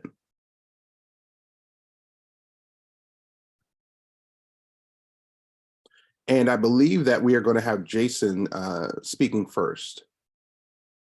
Well, thanks so much for the opportunity to come and join you across the Atlantic. It's great to be here. I wanted to start just talking a little bit about the city of Akron, and then some thoughts on the future of post-industrial cities. Akron began in 1825 as a canal town, and it really started to grow around 1870. It became ultimately the home of the rubber industry in North America. At one point, Akron was the home of 4 of the 5 headquarters of rubber manufacturers, 4 of the 5 largest American rubber manufacturers in the world. And around 1925, the city was building half of the tires on Earth. So I think it's fair to say that it was an industrial powerhouse. There were other industries here, but that really was rubber and tires was the industry that defined the city. The city was the fastest growing city in the United States between 1910 and 1920. It grew from a population of 69,000 to 208,000 during that decade. And then conversely, starting in 1960, the city started to decline quite a bit.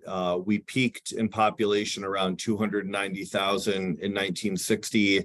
We're at about 190,000 today. I think in many ways, Akron is emblematic and kind of a microcosm of what has happened across the former industrial heartland of the U.S. It's about halfway between New York and Chicago, and it really is kind of in the heart of what was once the largest concentration of industry in North America, to be sure.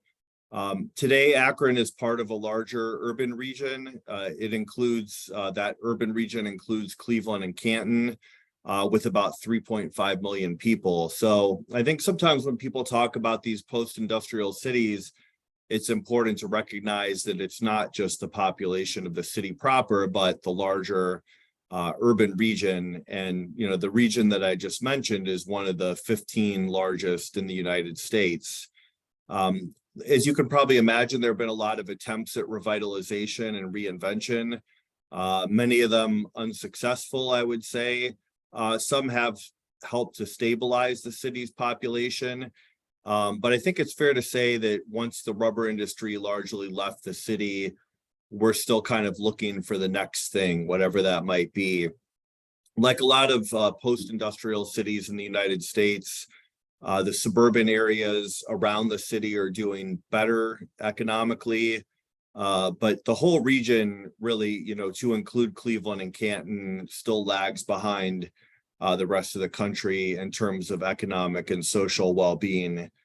There have been some missteps and some successes, but I think if we're to revitalize post-industrial cities, I believe we need to expand our geographic and political horizon. So I'll spend the rest of the opening here just talking a little bit about that. A lot of the discussion about revitalizing post-industrial cities focuses on things that can be done at the local level, and rightfully so, in my opinion. But I don't believe that we focus enough on what should be done at the national level. So that's what I wanted to talk about a little bit this morning. Wanted to talk for a few minutes just about what I call the U-Haul School of Urban Policy. And my disclaimer at the beginning is I'm not arguing that people should never move from where they live. But I would say I think there is a lot of groupthink around this topic, both from economists and urban policy people. I think a lot of people make the argument that people just need to move to where the jobs are without completely thinking that through. I think they overestimate the effectiveness of doing this and they underestimate some of the costs. And I think ostensibly many times it's an argument that is made to benefit the working class. But I think it's important to point out it's not an argument that is often made by working class people. It's often made by professional class people who do in fact often achieve great success by moving away. You know, those of you in the UK and those of us in the US, we all know that economic opportunity is increasingly clustered in just a handful of places. And I guess I would also say that, you know, moving away from where you live can be a great strategy for personal success. I'm not arguing that it can't be. It's an incredibly important theme in the history of both of our countries. But I would say that it's not making our post-industrial cities better. And even at the individual level, I don't think moving away is as effective of a strategy today as it was in the past. And just a couple of thoughts on that. So I think one thing is this strategy is subject to the law of diminishing returns. So a lot of people who would have benefited from moving have already done so. I think there's also a mismatch between the skills that working people, working class people in post-industrial cities have and the jobs that are on offer in some of the quote unquote superstar cities. I'd argue that the answer is not necessarily to teach working class people to code, but the challenge is to create better jobs for working class people in the places that they live. I think another factor people overlook sometimes is it's expensive to move. And, you know, it's expensive for everyone, but it's particularly true for working class people who often don't have the resources or the social networks to facilitate that type of a move. It's also disruptive. A lot of working class people, they heavily depend on ties to family, friends, churches, clubs, other institutions that offer social support and help. And it's asking a lot of people to sever their lifelong ties for what sometimes are nebulous benefits. And then I think the final thing I just wanted to say is that, you know, place is enduring and really important. Place matters. The number of, you know, a lot of people can't just walk away from where they live. And I think there are often, you know, disastrous social consequences that come from a lot of people leaving. We're seeing a lot of that, I think, in both countries right now. And I think the other point is that there are places, you know, I mentioned that the urban region that surrounds Akron is about 3.5 million people. All those people won't and can't leave. And so I think it remains a challenge for the governments, both at the local, state, and national level to deal with that. Again, I'm not arguing that people should never move away. But I am arguing that we need a better answer than you need U-Haul for economically struggling people in cities like Akron. I think we need more jobs. We need better jobs for working class people. I think we need to rethink neoliberal policies regarding trade and technology and automation. And I think we need to question our faith in the process of creative destruction when the prosperity that it promises does not materialize for many people in many places. I would like to see personally more focus on place-based economic development instead of focusing so heavily on getting people to where jobs are. I think we need to focus on getting jobs to the people who need them. And I think expecting everyone to be an economic free agent who's willing to uproot their family whenever their overlords tell them they must. It runs counter to human nature. And I think we've seen that in real time in the US as well as the UK. I think here in the US, the implicit consensus in both political parties has been the economic future of the country will entail the destruction of a lot of local economies, in the filtering of wealth from many places to a few, and the shrinking of economic opportunity for the many to the few. And I do think that's a huge problem that we need to deal with.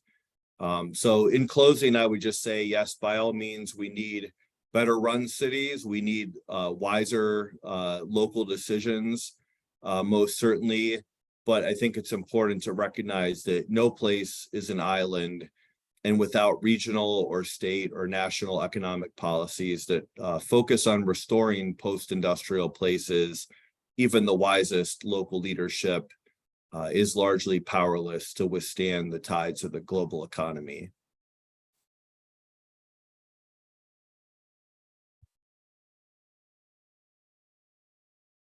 Thank you, Jason, very much. And so we're going to call Anders up and then keep it moving. Okay, thank you. We'll have some slides as well.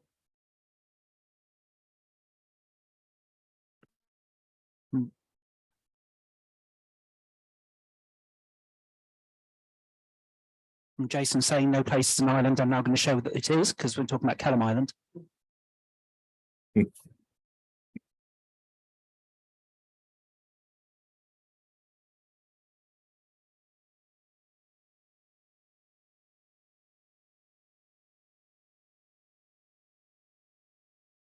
I feel a bit after having listened to through the other talks that almost in some ways what I'm going to say could have been about any of the places that we've gone through, because there's so many parallels that there's been, and not only in terms of what's happened with deindustrialization, but also the process that they went through to get to being the industrial cities in the first place. This opening slide really is just to give you a bit of a contrast. This isn't a picture of showing the same view, but it gives you a bit of an idea of, I suppose, how the area has changed from its industrial heyday in the 1800s on the right-hand side through to the Kelham Island of today. The picture on the left is probably one of the best-known views in the area, and shows that actually, though, the river and the mill stream that went on to create Kelham Island are still very much at the heart of the area. But now, obviously, the areas have changed quite dramatically in over the years. Just go on to the next slide, and then just really, I thought useful just to give a bit of background to what Kelham Island is. And I referring to Kelham Island, but these days Kelham Island is very much linked up with the area on the other side of the river, which is called Neepsend, and these days it's pretty much one community. And I think many people would say that there's a blurring of the lines between them as to which area is which. And also going back as well, Kelham Island is a name that's well known in Sheffield now, but if you went back 20 years, probably a lot of people in the city wouldn't have known where it was, and it was very much a smaller area, but the name has spread as it's basically become seen as a good way of attaching this sense of cool to it by calling it Kelham Island. But going back to Kelham Island, so dating back to the 12th century, when basically there literally was an island created with the River Don, so the largest river running through the city, on one side of it, and then a mill stream that was dug to power one of the mills in the city.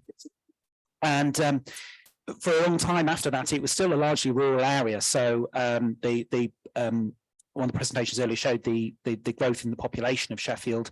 The early days of Kelham Island, it was quite very sort of small population within the city, but there started to gradually, the small mills and workshops grew up around the rivers in the city. I won't go into all the story of how it all grew up within Sheffield, but around 600 years later, the Industrial Revolution came along and transformed the city entirely, taking the city from around 60,000 population in 1800 up to 290,000 in 1861. And as David's slide showed earlier, it increased even significantly more beyond that. And the area that is now known as Kelham Island went from being an area with largely fields, orchards, market gardens, to becoming what some people consider to be the first industrial district of the city. So the first area where there was a significant number of factories and larger factories rather than small workshops that people were originally working in. But alongside that, narrow streets and terraced housing. And I think that's one of the things, and one of the things I'm going to go on to talk a bit about is how actually there is probably more continuity than we imagine. People see the area as having become residential, but actually in the heyday of its industry, there always were lots of people living around the area. It's just that the sort of housing that they were in is very different then from what it is now. And the area, I sort of generally talk about it being the metal trades rather than specifically steel industry, because there was a whole range of different industries and within the area. So you did have the steelworks, but also particularly around Kelham Island, you had quite a number of silversmiths, and some of which do still exist today, but tend to be some of the smaller ones. There's a factory that made nuts and bolts. There are factories that made hand tools. There was also, as you would also expect in Sheffield, cutlery manufacturers. So quite a range of different things were being made in the area. It wasn't all just about the steelworks, but it was a whole range of different metal industries that were in Sheffield. And but things really started to change in the area, particularly in the early to mid 20th century, and that was when a lot of the housing was cleared. So although the story of people of the decline in population and the decline of industry is a story that sort of happened across the whole of Sheffield, but within Kelham Island itself, that actually it changed quite a lot in the early 20th century, when with slum clearance, a lot of the terraced housing was removed, which really led to the factories then just expanding to take up the space that used to be where the housing was. And a lot of the people who lived in those areas then moved on to some of the earlier council estates that were built in the city. And in particular, for those who know Sheffield, Wyburn in particular is one of the areas that a lot of people from Kelham Island moved to. And there was figures differ slightly, but there was a period where really the population of Kelham Island was only around 5 people, which were essentially those people who were landlords of some of the local pubs. There was a caretaker of one of the buildings that lived there, but largely hardly anyone lived there. People worked in the factories, came in for other parts of the city. But then by later in the 20th century, the industry that then was in the area then went into decline, either through the general forces that some of the other speakers have talked about, and in how industries changed across the world and in many industrialized countries, but also within Sheffield, also quite a few have moved to larger sites in other areas, places where they could expand and take up more space there. And also some simply just moved to other parts of Europe. And at this time, really, Kelham Island became quite a rundown area. There were a lot of derelict factories, and some of the stories and the pictures we were shown earlier of the sort of derelict factories and how they then became cheap space for people to start using was very much a story of Kelham Island as well. The other thing as well, and I think at one time, if you'd asked people in Sheffield about Kelham Island, the one thing they'd have known about it was its red light district. So obviously quite a different sort of challenge within the area. But then gradually there was this revival start, and actually the revival did start in the 80s, even though we said that was the time when the industry declined. That was when some of the things that really kick-started Kelham Island started to take place. So the reopening of some of the pubs that had closed. So the pubs had closed when a lot of the workers were no longer in the area, but then started to reopen as real ale pubs. And it's no exaggeration to say that Kelham Island really kick-started that for the whole real ale revival within England. And a number of those pubs reopened. Kelham Island Industrial Museum, the museum that tells the story of the city, opened in what was once originally the power station for the original Sheffield tramway system. And that became another reason for people to start coming to the area. But then also, and again, something that's been mentioned by other people, is the effect of art and music in the area. So you started to have artists taking over some of the old factories and using them as workshops. And also you started to have things like recording studios and music rehearsal space opening within the area, which again has sort of, I think, started to get that feel of, well, actually it's sort of a bit more vibrant. This is starting to be seen as sort of quite a cool part of the city. A friend of mine who's a sculptor had a studio within Kelham Island at one time, and he talks about, who's making all these sculptures, so part of the artistic scene, but he said, oh, people like Richard Hawley and Jarvis Cock are always popping into the studio to have a look. So it's sort of that feeling of the Sheffield that started to, I suppose, give a different impression of the city coming about. And then in the late 90s, and then, but more particularly in the sort of 2000s, you then started to get housing in the area again. So some of the old factories being converted into residential, but also new buildings going up. And then really, and I've just then put on the end of that about community, because that was when really you then start to get the real revival of the community. And we're just going to just a few slides of really sort of showing some of the things that I sort of think are some of the consistent themes. So we say the area's changed, but actually here you've got on the left, you've got the original sort of housing that you tended to get in Kelham Island.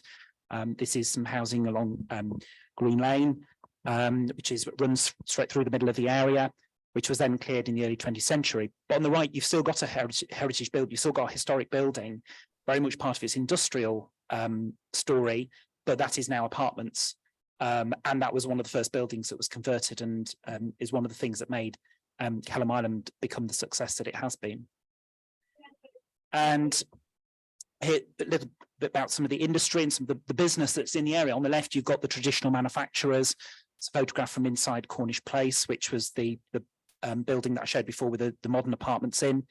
But then on the right, you've now got one of the new businesses started. So it's not industry in the way that we see it, but it is business, it is employing people. Now you've got a chocolate manufacturer who moved into originally what was an old cutlery works, but have now moved into bigger premises nearby because they're doing so well, and now supplying sort of quite high-end chocolate to some quite sort of famous retailers in Britain. Oops. And then here you've got sort of on the left, you've got one of the traditional pubs. That building is still there, but is currently derelict. But pubs then became a story of the area, as did sort of eating and drinking generally. And the picture on the right there shows one of the old factory buildings that's now been converted into, on the ground floor, an Italian restaurant, which has been incredibly successful. I must admit, when it first opened, I thought it's a bit tucked away. Will anyone know it's there? But now it's become a destination, and you have to reserve to be able to get a table. So it's done really well. And I think it's actually that building, when Dave mentioned earlier about going to opera in Kelham Island, I think it's that building that before it was renovated was what was hosting the opera within the area. So obviously different sort of music legacy for the area now.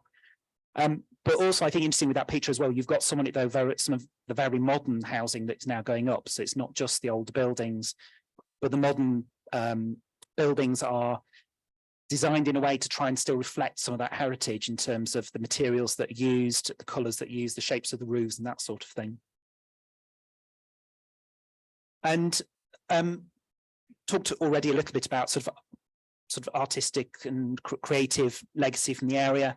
On the left-hand side, you've actually got this is a bronze plaque that appears on one of the buildings within the area, and is of Athena. And so even the sort of the industrialists of the years gone by saw what they were doing as an artistic endeavour, Athena being a symbol of art, and that was something that was important to the manufacturer.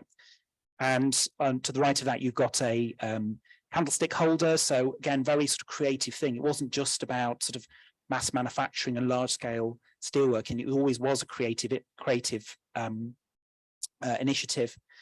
And then on the right hand side, you've got a sort of more recent artistic image from the area. This is taking over the utility boxes that are used by telecoms providers. But the painting on it has been done by a local artist, somebody who's based in a studio nearby. But it's showing one of the, in Sheffield we call them little mesters, the people who manufactured a lot of the items in the city. And that shows Stan Shaw, who was a knife maker within the city. So it's keeping that alive, that story of the creative people and the manufacturing in the city. But then also you've got very modern industries. So Vivid is a company that does sort of branding, marketing, that sort of thing. So employing people within the area, but doing very different things, but still industry maybe. But you have tensions, and this is just a couple of examples of some of the tensions that have come along. On the left-hand side, you've got a company there which has now felt that it needs to move away from the area because what they're doing now isn't compatible with it becoming a more residential area. And certainly as me, as somebody who's particularly interested in the heritage of the area as well, the building that is behind him has now been demolished, but whilst the building wasn't in great condition, I think it was a huge shame because it was losing some of the older buildings that were in the area. And then on the right-hand side, one of the things that's now starting to happen is because you now have people living in the area and it's an area people want to visit, there is now the feeling, well, we need to reduce the amount of traffic running through the area. We need to try and basically, I suppose, put the residents first rather than perhaps some of the manufacturers who are still there, still operating. And there's now a campaign, particularly from quite a lot of the businesses in the area, to try and stop some road changes that are being proposed, which are all about trying to make the area a more sort of pleasant place to walk around. But this just gives you a bit sort of also talk about some of the tensions. You have then people within the city sort of almost a sort of a bit of a backlash about the way Kelham Island's become. Somebody, this is a sort of comment from Facebook group responding to an article about it was actually a proposal to rename one of the tram stops, and people saw that as an opportunity to say, well, what's so great about Kelham Island anyway? But then fairly recent story about Kelham Island being named one of the coolest places in the world, which I mean, as much as I love Kelham Island and I've lived there a long time, I think what he's actually probably done is almost give people a slightly different impression of what Kelham Island is. I think people arrive assuming there'll be sort of streets of the sort of great sort of little shops that you can go along and visit, and that isn't really what the area is. On the right-hand side there is just a photograph from an award ceremony when Kelham Island a few years ago was given an award for the Great Neighbourhood Award, and that actually was quite a different thing. It's showing that actually the area's become a great neighbourhood. It's an area that people love living in. And I think a lot of the development that's happened over the last few years a lot of it has been generated by the developers. And whilst the council has an involvement in having a plan generally for the area and has to assess planning application, a lot of it is driven by developers. But now there is a community living there. And now it's a question of like, how do we now influence what happens? And we're not NIMBYs. We know there's going to be development, but how do we make it sort of that we think makes it a really strong community and somewhere that people want to continue living in the future? And then just finishing off my final slide, and I don't know whether have I gone on, I'm not too sure. This is one of the sort of main landmarks of the area. This is a sort of an archway and clock tower that was at the entrance to one of the old factories.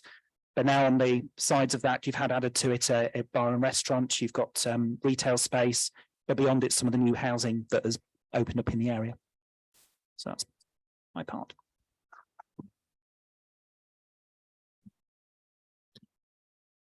Great. Thank you, Anders. Can we get a time check? Yep, that's great. Oh, sorry, I thought you said sound. Sorry, time. Yeah, time check. I just want to, I know we're behind and all that kind of stuff. I didn't note exactly what started. So. Yeah, it's 3:25. I don't know how long we want to go on. 10 minutes? Yep, okay. Awesome. Great, thank you. Okay, wow, thank you very much, each of you, for your insight. I do want to make sure that there are some room for any questions that other folks might have. But I'm going to go ahead and start off by thinking about. I was thinking about as both of you were talking, especially coming from Youngstown, Ohio, and having lived in Akron a little bit, and kind of being familiar with that area. I could really appreciate the idea of how to leave the area or not leave the area has an impact, and the considerations for how that can impact people, growing up in Youngstown and being born just a couple of months after, what they call Black Monday, and kind of growing up and bearing witness to the decline of the city and not being able to move for various reasons. As well, and then taking that leap as an adult or graduating high school and leaving the area. And I haven't lived in Youngstown since I graduated high school, but I'm back there often. I was just there a couple of weeks ago, and maintain strong ties there. I guess I'm wondering, what when it comes to kind of the job opportunities, the opportunities for growth and expansion, I can definitely appreciate being one of those people who felt like he had to leave town for those reasons personally, and I appreciate the kind of consideration of the tensions between to stay or not to stay, and where those improvements could be made, rather at the local, state, and national level, in order to kind of get at bringing more opportunities to the people who can't necessarily leave the place. So I definitely appreciate that. I was, really struck by, learning about the revitalization at Kellam Island. And I think that, Anders, you had touched on towards the end some of the things that I was thinking about when it comes to tensions, right? And so, primarily, of course, thinking about the tensions between notions of revitalization versus gentrification. I think that when you got to the slide about kind of like the coolest neighborhood distinction and the awards distinction, it made me curious about what kind of rubrics define, what makes it cool or what makes it improved or the best city and all these kind of different things. And I'm wondering like how each of y'all think about the tensions between what was and what could be in some of these areas, especially when we look towards the industrial past, where those tensions between romanticizing the industrial past and history versus the history of the people who were there, right? And how are they factored into that revitalization and that understanding of kind of like a complete past in those areas. As far as the ability to be able to save architecture and infrastructure and things like that, what does it look like? What are some of the challenges and tensions when it comes to having those places also be able to retain the cultural vibe, the cultural histories of those places? And I just I'm curious from both of you, kind of like, how do you end up contextualizing or dealing with those tensions as they arise in your work?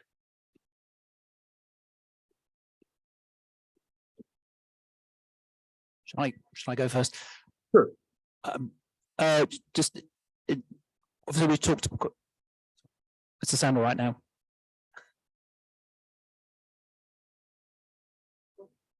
Okay. Obviously, gentrification, I think when we normally talk about it, we generally seem to talk about it in terms of, I suppose, obviously areas becoming more middle class, more affluent, but pushing out other people as a result. And I think the tension in Kellam Island has been slightly different because the population largely wasn't there until the area started to become more middle class and start being redeveloped.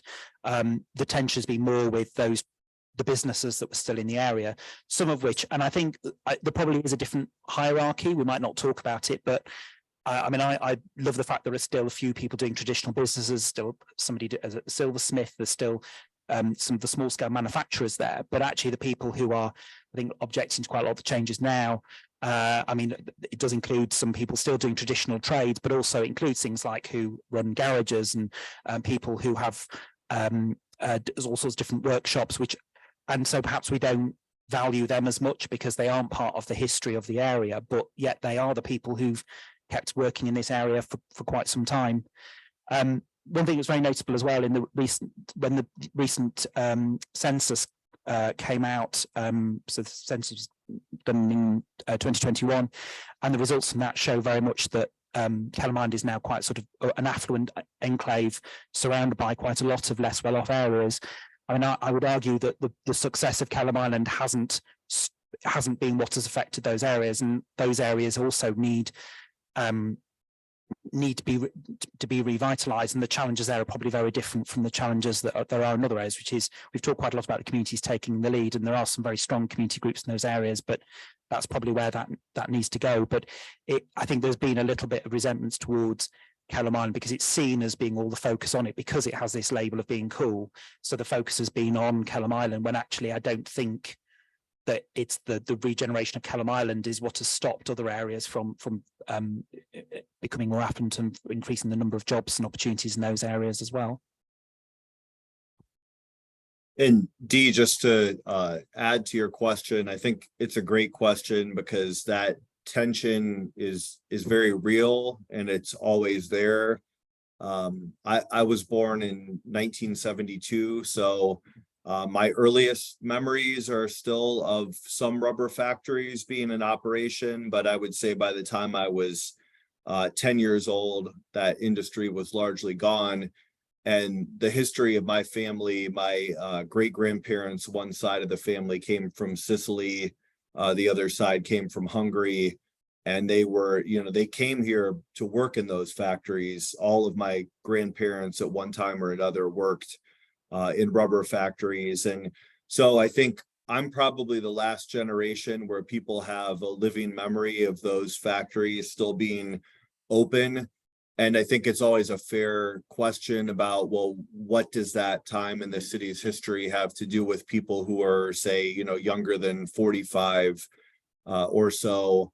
But at the same time, those industries did build the city and created it and made it what it is. And so I think from a civic perspective, trying to navigate, honoring that past and building on it, but not being trapped in that past. And I would say it's fair to say I don't think a lot of cities in the American Rust Belt, the post-industrial areas, have necessarily figured that out. I'm not sure there is a neat answer to that question, but it is a real dynamic. And I think the trick is to try to preserve what could and should be preserved, and to look to the future.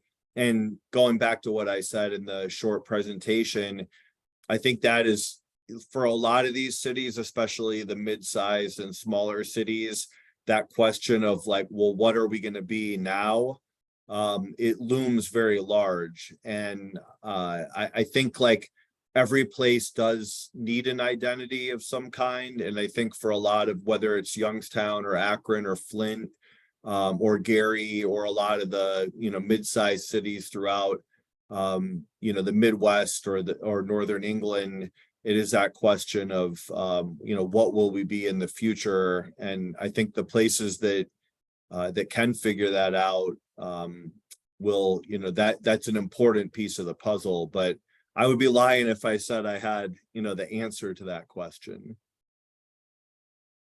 Yeah, it's a question that I think is one that begs re-asking more so than a specific answer to just wrap it up in a nice bow. But there's always that tension there. I think please let me know in the live group if there are any questions that are coming from there. I don't see any in the chat, but I will say, it made me think about a film that I know, Marari Garima. It's on Netflix. It's called Residue, and it kind of talks in this indirect way about how people in the neighborhood are responding or dealing with changes of revitalization. And in that sense, really, gentrification and the notion of being pushed out of the communities, kind of like in the DC area. And I think it's a really interesting film that makes you think about kind of like the outside of it's not the sexy parts that we see in the debates on the news and all those kind of different things, but really kind of like at the neighborhood level, kind of like how people are dealing with those tensions of a changing neighborhood, changing dynamics, cultural changes within the neighborhood. And then, when I did the short film, I think we referenced it in the program or the bios that you get on my website. There's the short film that I did, 631, just about the house that my family lived in 4 generations in Youngstown, Ohio, and in the house that my grandparents bought. And while it doesn't directly mention anything about some of those cultural concerns or how things are impacted economically or racially or culturally, what it does do, though, without actually explicitly doing it, is giving kind of like a timeline of just Black life within this house in Youngstown during that period. Like I said, I was born like right after they announced that the steel mills were shutting down, which put us in a precarious position because my grandparents worked in the steel mill. My grandfather worked in the steel mill. My father was going to go work in the steel mills, everybody would be okay, right? And then all of a sudden this thing happens. And then you were talking about kind of like that living memory. My living memory of childhood growing up is seeing Youngstown in a state of decline my whole like growing up. Remember, trying to remember as I go back there what businesses used to be on these lots, different things like that. My grandfather had a barbecue and ice cream place around the corner from our house, all of these kind of different things. So trying to understand the story and history of my family in a more affluent time for the city as a whole, and then experiencing kind of like the downside of that as the industry moved out and things got progressively worse. So I think one of the reasons why that film, it resonated throughout time now, I think I made it back in like 2008, and we're still doing screenings and presentations on it, is because of how, without kind of getting into those specifics, it just shows a slice of life and how people lived, not only people in general, but particularly Black family was living during that time. Because what I found when I put the film out into the world and started to engage with people like Sherry Lincoln, who was used to be in Youngstown doing working class studies, was that even in the historical gathering of what it was like to live in Youngstown and everything like that, there was still kind of like a lack of seeing kind of like what Black life looked like from a very genuine human level, as opposed to kind of like some of the what do you call it, some of like stereotypical representations that would go on as far as crime and different things like that. And so I'm always very much curious about kind of like those tensions, and I was really excited to see that some of that started to get raised in the presentations as far as that. So it's always kind of like a question I continue to ask, not only myself, but when in these conversations about kind of like revitalization and what to do, is how do we recognize those tensions, how do we deal with those tensions, how do we experience those tensions as we try to make improvements in the places that we love. Hi, Dee. I'm sorry to break in here, but we need to wrap up. We're a little off schedule with the way things started this morning with the problems with the fire and all of that. And we need to take a short break before we introduce our fourth panel. I'm so sorry we don't have time for a longer conversation. No, that's all great. Thank you very much for your time, both Jason and Anders, and engaging with the material. And I appreciate the opportunity, Jen, to moderate. Thank you. Thank you. Thank you so much. Thank you so much. Okay, we're going to take a 5-minute break and then we'll be back for our fourth and final panel. I know Rachel has been here all along, and I hope Lynn has joined us.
I won't use it once. I'll use like 3 or 4 for reference points. I just demonstrate the art.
Depends where you're standing and which direction you're pointing. Well, yeah.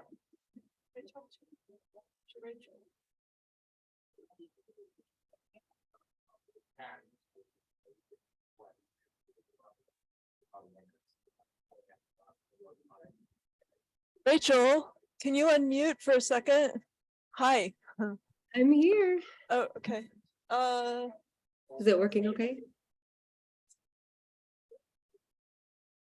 Can you hear me? I can. I haven't seen Lynn log on yet. That's what we're trying to reach out to her, but Rob is here. You've been up very early. Very early. You got to see all the excitement at the beginning of it, I think. I did. I couldn't believe with the fire alarm and everything. Well, there's actually a fire. Yeah, unbelievable. No, it was Usually it's just okay. the fire alarm, but you're like, no, there really was a fire. So if we can't get a hold of Lynn, it will just be you and Rob. Okay, that'll actually keep us better on track for time because then we can have questions at the end for everyone. Yeah, okay. All right, so I'm gonna mute and we'll get going here. Okay, sounds good. Or let me know when you'd like me to just start when everyone's seated. Okay, I will. Thank you. Mhm.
Yes, I've got my phone, got my notes on.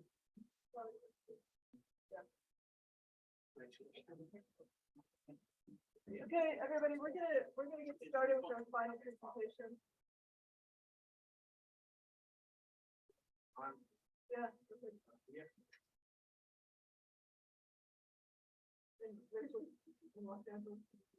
Hi, Rachel. Hello, Rob. Nice to meet you. I just got here on Saturday. Oh, okay. Yeah. I've not been there yet.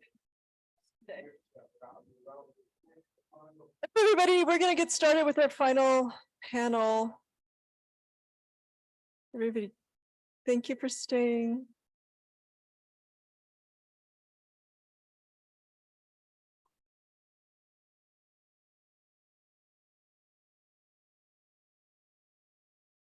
So we're waiting for a panelist from Akron to join us, but we're gonna go ahead and get started since we're a little bit off schedule here.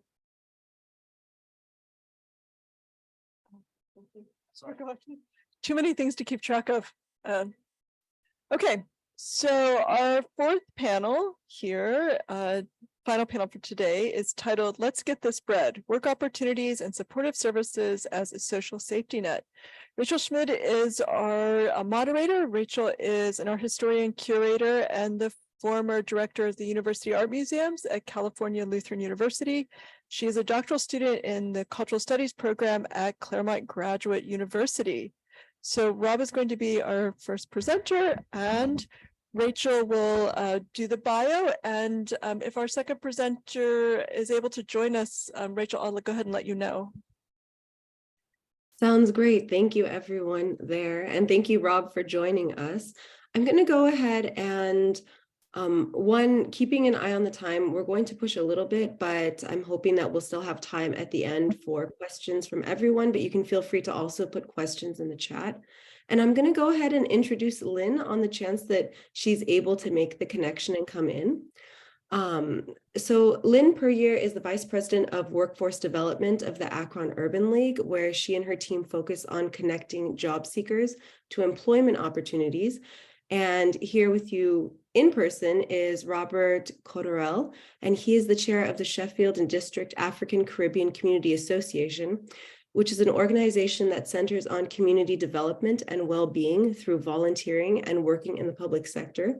So please join me in welcoming Rob, and we'll look forward to hearing from you first. Thank you. Good afternoon, everyone. Yes, my name's Robert Cottrell. I'm born and bred in Sheffield. I'll let you get into speak first. I will go through my phone. I'm not WhatsApping. It's I guess it's hard to do with notes these days instead of being rattling papers. What I came to talk about today, as you can see on the first slide, and that's probably the only slide that I need actually, is the Bantu Archive Program, which is a project that we developed at Sadaka on a Wicca. Maybe around 4 years ago, we started to develop this project. I'll come back to the term Bantu shortly, because it was originally called the Black Archive Program. But as we were developing the project, around belonging, community, identity, we could realize that Black is no longer the right term, no more is BAME or BME, and all those wonderful acronyms that we keep getting from the Home Office, which just don't seem to make sense anymore. So we did a little bit of research, and we looked at this term Bantu. I don't know if people are familiar with this term, but I guess some of you will be familiar with Steve Biko. He called himself Bantu Steve Biko. And Bantu is just a term, it's an African term, which just means people. Because I guess at one time we were just people, where there were no black people and there were no white people, they were just people. And so in an effort to try and get away from this pseudoscience of all these terms that we have to call ourselves, being born in Sheffield, when I was a child, I was coloured, and as a teenager I became black, and then in my 60s I became BAME. I've never understood any of those terms, and I don't understand why you're called white either. And that's what we're trying to develop at Sedaka, to get away from that. Because if I see myself as a black person and you as a white man, I'm under that definition and that hierarchy. I'm putting myself in second place at best, probably sixth or seventh place.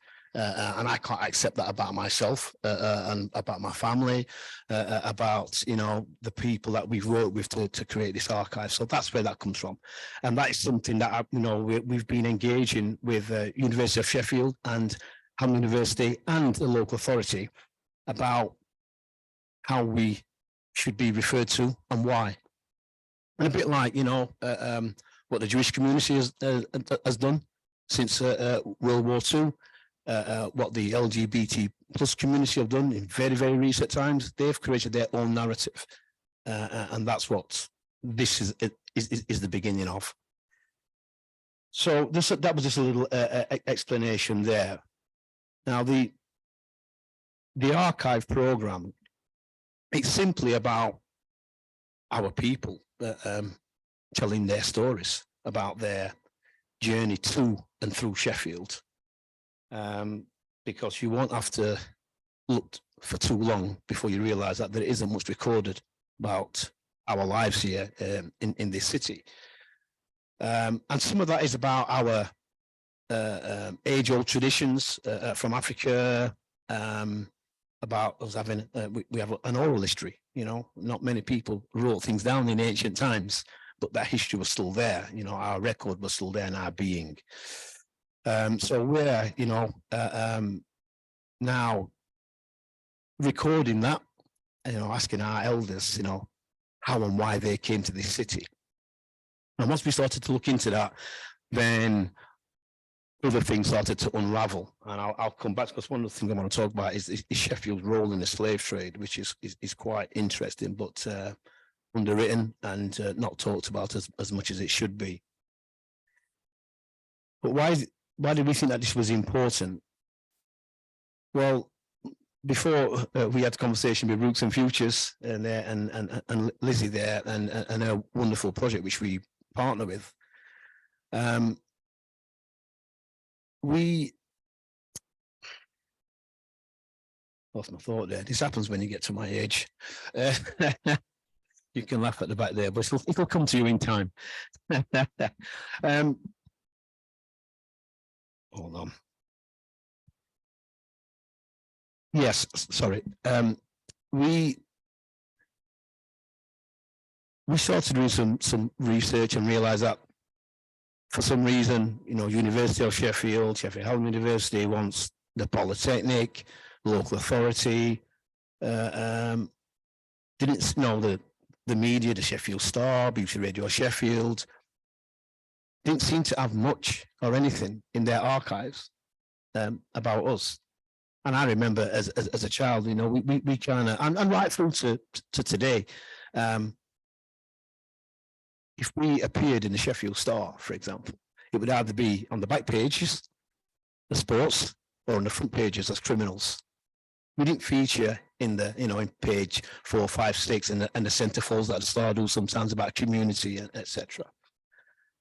And after a while having these conversations, with the Sheffield Star, can you think about doing something different? Are we just not members of the community? And that falling on deaf ears. Personally, I appeared on BBC Radio Sheffield many times, again asking the same conversations. Do you not want to talk to us about just community things, about family things? Do you just want to talk to me about the Stephen Lawrence? Do you just want to talk to me about the riots? Because that's kind of a bit racist, if that's all you want to talk to us about. So after doing that for a few years, we just thought it's time that we stopped asking. Stop asking to be included. Stop asking to be recognized. Stop asking to be seen as people, as a community with a hell of a tradition in this city. So personally, but it was my idea for the archive program. And I said initially it was about calling it the Black Archive program, but then we kind of moved on from that. Because I just thought, well, we have the means, we have, we're the experts on us. We don't need to ask anybody. We don't need to ask University of Sheffield or Roots and Futures to record our futures, because we can just do that ourselves. But of course, we needed some assistance in doing that, so in partnering with the university and with Roots and Futures, with projects like and organizations like Resolve and Skin Deep, yeah, we kind of like just got on and did it on our terms. And one of the, obviously the major issues around, as I've already touched on, systemic and institutional blockages, deliberate blockages at times, are still been difficult to get over, but we've relied on our partners to help us to get over some of those humps. The Roots and Futures and University of Sheffield have helped us to get over some of those bumps. But then also we started thinking, well, why has it been so difficult to have our history recorded in this city, our being recorded? When we know now that the likes of Frederick Douglass, abolitionists from America, came to Sheffield in mid-19th century, between 1835, 1845, I think he came to Sheffield twice, actually, to meet and stay with a very famous Sheffield abolitionist, Mary Ann Rawson. Why is it that not a part of this great history, of this great city? And in listening, to the previous conversation with Hans, yeah, the previous conversation, it is very easy to have a wonderful and colourful, nostalgic conversation, romantic conversation about Sheffield. It is a wonderful place. I'm born here, and I do love this city, but it also has a very dark side. And what built Kelham Island, what built which is now Meadowhall, which was one of Sheffield's largest engineering companies, called Dunford Hatfields, which is now Meadowhall for some reason. Anyway, moving on. All the wonderful development that's been in Sheffield, that came all out of the steel trade. We were a town until I think 1893. I think this was a town. It's not that long ago. How did it become a city? Intrigues me. The business and commerce, its international reputation, its changed built environment. We've got some wonderful estates, some wonderful buildings in this city. The town hall is a glorious building. The cathedral, 2 cathedrals in this city. And this work here on the archive, it encourages us to look a little bit further, because I'm not just interested in just having our story recorded. I want to know why they were never recorded. What is it about this city and other cities, but I'm just interested in this city at the moment. What is it about this city that has sought to ignore our contributions? Where your moderator, Hans, talking about his parents and grandparents working in steelworks. Well, that's what our parents came here and did. They worked in the steelworks, they worked in transport, they worked in the NHS. Without that labour coming from the so-called Commonwealth, where would this city be? Or London, or Liverpool, or Glasgow, or Manchester, etc., etc. So again, back to this city, we started to uncover information that has been, it's been covered up. There's been a deliberate ploy to cover up the information in the city about this city's role in the slave trade, because it was heavily involved in the slave trade. What used to be a social services office on Spittal, at Sorby House. Sorby's were a steel company trading in the plant on the plantations. Mount Pleasant on Sharrow Lane was the first home that Sitwell's built. Sitwell Arms out at Renishaw. The Sitwells had I've told people, I don't know if you, some people know these places in Sheffield. I know I'm making some assumptions there, aren't I? But out towards Renishaw, there's Sitwell Arms pub. Well, Mr. Sitwell, his company traded heavily in the slave trade. Where Sadaka is, which is now at the, if you come down Wicker and the right turn to our daycare centre, that used to be called Willie Street. It's now called Windrush Way, you know, with the petition that we put in as a commemoration for our elders in the city. On that very road, there was another company. I can't remember the name of the company now. There's a whole host of companies, but I'm open. I'm not just, you know, preaching to people who already know this stuff, but there's a lot of this stuff that isn't known. But why, one of the reasons why Sheffield's role in the slave trade, which obviously now is obvious, you know, we were the world leaders in steel making. Nobody could beat Sheffield for quality and quantity of steel making. Well, they can now, but they couldn't then. And, you know, it seems kind of obvious. But then I think about, well, none of these companies were trading directly with the plantations. They had to go through the Royal Company in London. And that's why a lot of the records are not here in Sheffield. And so with Sheffield's role there, that kind of gives me some indication as to why there's an almost hostile atmosphere in this city. Now, it's safe for me to walk the streets, but when I was a teenager, I know there are certain parts of the city I didn't go to, you know, because it was notoriously racist.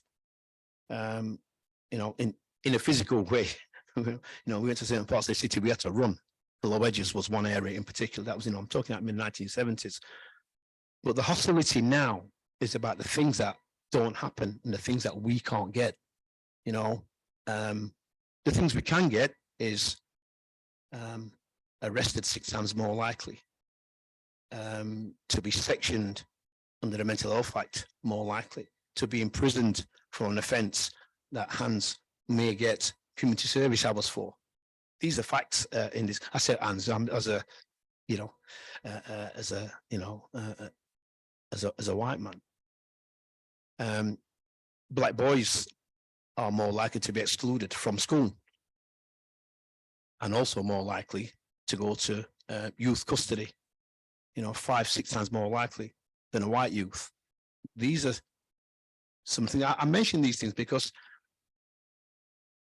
we have to try and join the dots up of why these things are happening.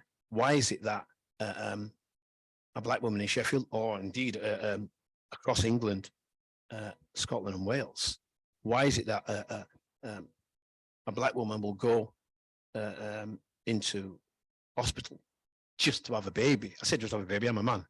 But having babies these days, it's not, you know, it's not difficult medical science, is it? But they are 5 times more likely to die in childbirth. It's kind of crazy statistic, but these are some of the facts. And I think, well, why is that still happening today?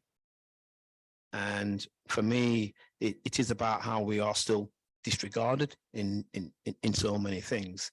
And it's also about now not asking people to acknowledge that, you know, because facts are just facts, and that's it. So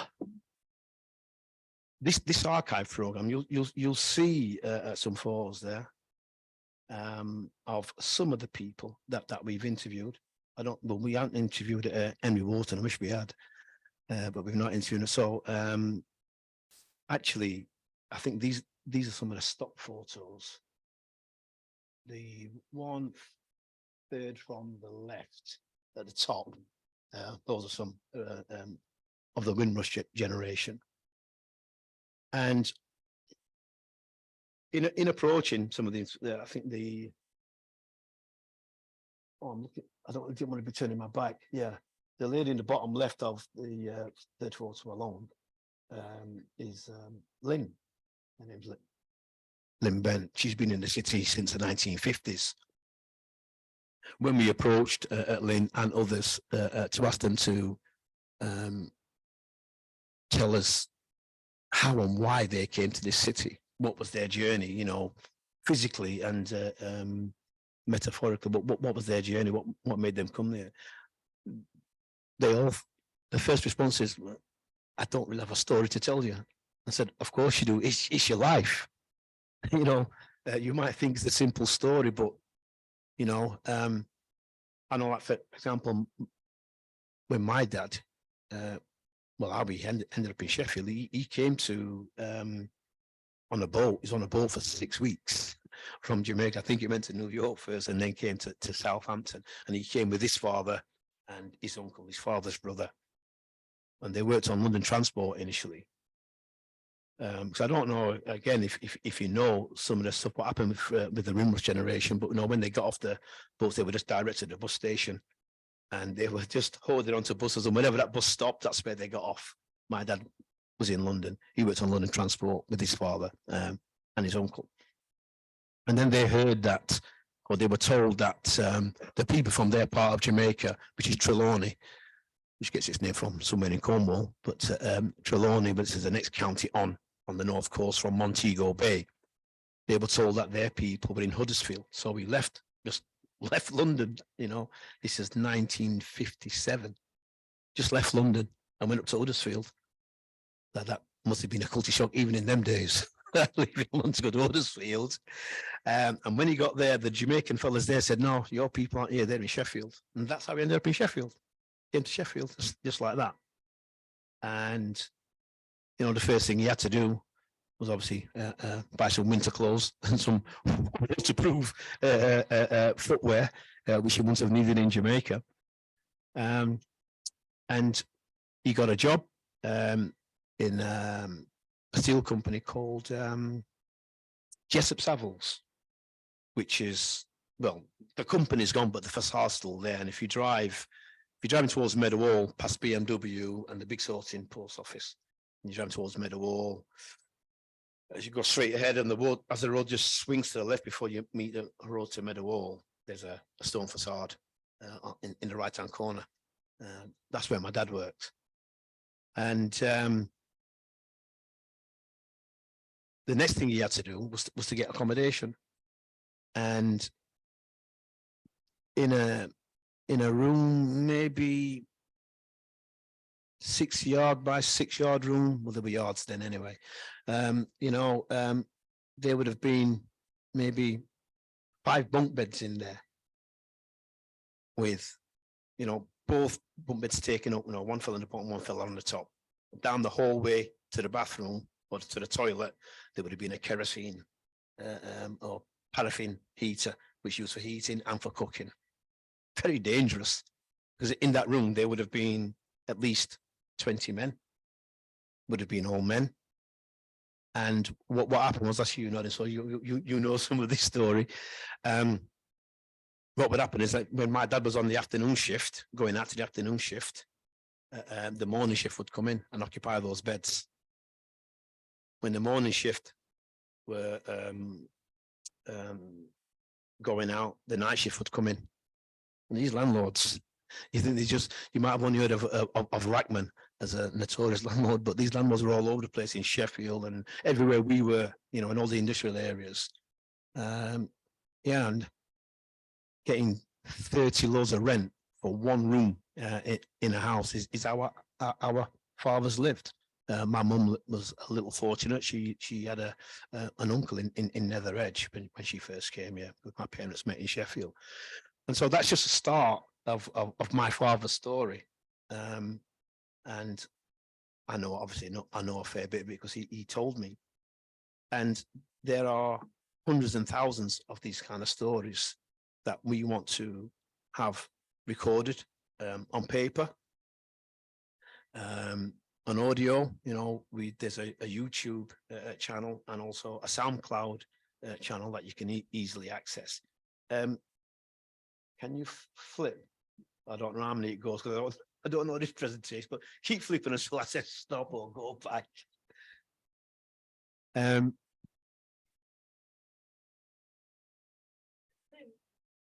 Sorry. Hi, Oh, Rachel, I don't know if you can hear, Lynn is here to join us. I just saw. that's good. I can stop talking. Yeah, she just Okay, entered the room, so so there's- let's see if we can connect to her. Rachel, do you want to jump in? There's a question here for Rob, and then Lynn is here to join us. Yes, I think maybe Yeah. Johnny, can you help for a second, please? yeah, maybe we should just Okay, great. jump So- right so Lynn is, into Lynn. Co-hosting. Okay, let's see. I'm still not able to see her. I saw that she entered the room, but I'm not able to see her yet. So okay, while we work that out, Okay, there so Rachel, you're just live now. okay. So yeah, I'm still not seeing Lynn. I saw that she entered, but I can't see her in here. So I'll go ahead and ask the question to Rob that was asked by an audience member. Is that, oh wait, is it Sure. working? Sure, go ahead, and then we can have Lynn present. It says, hi, Rob, in terms of community representation, why has Sheffield struggled to maintain a consistent Caribbean carnival in contrast to Huddersfield, Leeds, Manchester, which are all able to maintain community representations? And if you don't mind, if we just keep this to a minute or less so that we can jump into Lynn. Well, he could be much less than a minute. I don't really know about carnival, but I know it's something that used to be supported by the local authority. We had specific funding for this because, you know, carnival, it's not cheap to put on, you know, and you need assistance and support, partnership working with the local authority to make this work. But we've not had support in this for in excess of 30 years in Sheffield. There is a group at the moment who are working very hard to rejuvenate carnival. It came up, this very question came up as part of the race equality commission that we had in Sheffield, where the report was published last year. But Sheffield is, community-wise, it is very, very different. I don't know why, but it is very different to Huddersfield, Leeds, Manchester, London, Birmingham. It is very different. And on the one hand, we do seem quite fragmented. But on the other hand, as a community, we've now dispersed across the city. We used to be in largely 3 areas of the city in numbers, and that was Pitsmoor, Nether Edge, and Healy, around Healy Way, Mearsbrook. But now we've dispersed, so there isn't one area where we are attached to at the moment. I'm not sure that is a reason, but we don't seem to. We certainly don't have, you know, the representation in Pitsmoor as a community. Like, no, Pitsmoor's like Leeds, Chapeltown, or Manchester's Moss Side. I don't know the equivalent in Huddersfield, but I know there is one. So honestly, I don't know, but I do know that there is a group at the moment who are trying to rejuvenate it. They're working very hard at the moment. There's lots of costume making going on. There's a young, middle-aged group working with an elder group and also getting children involved. So who knows? Maybe this time next year we'll have it back on. Thank you, Rob. Oh, go ahead, Jen. No, I was just going to say that, thank you, Rob, and Rachel, go ahead and Lynn can present and we'll move it forward. Yeah, so Lynn, thank you so much for joining us. We've already introduced you, hoping that we were able to make the connection. So I'm going to go ahead and turn it over to you, and feel free if you need to screen share, you can go ahead. Okay, perfect. So I guess it's good morning over here and good afternoon over there. But so at the Akron Urban League, we're an organization that has been active in our community for 97 years. And the focus of what we do is around economic empowerment, but also advocacy work for the African American community here in Akron, but also any underrepresented group.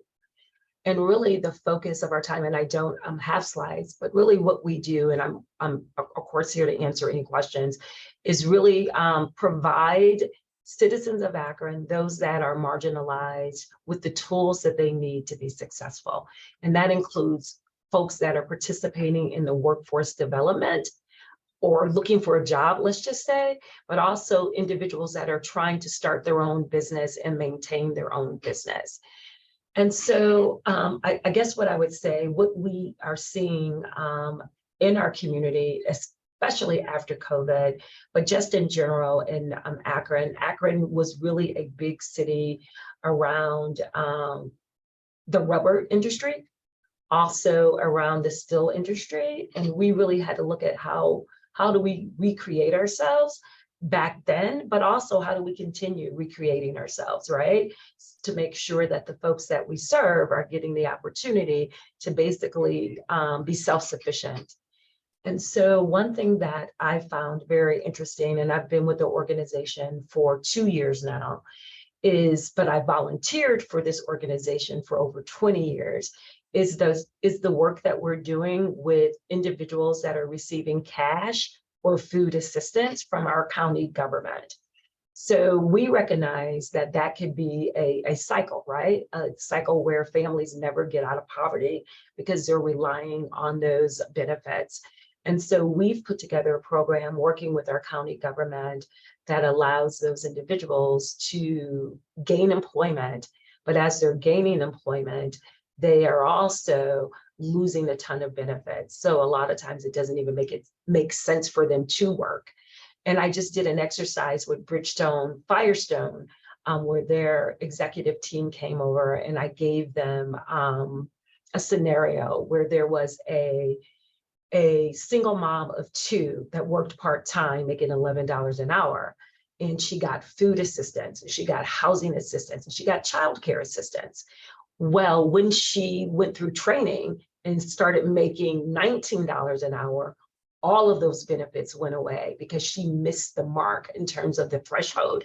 And so her food assistance, which was $740, went away.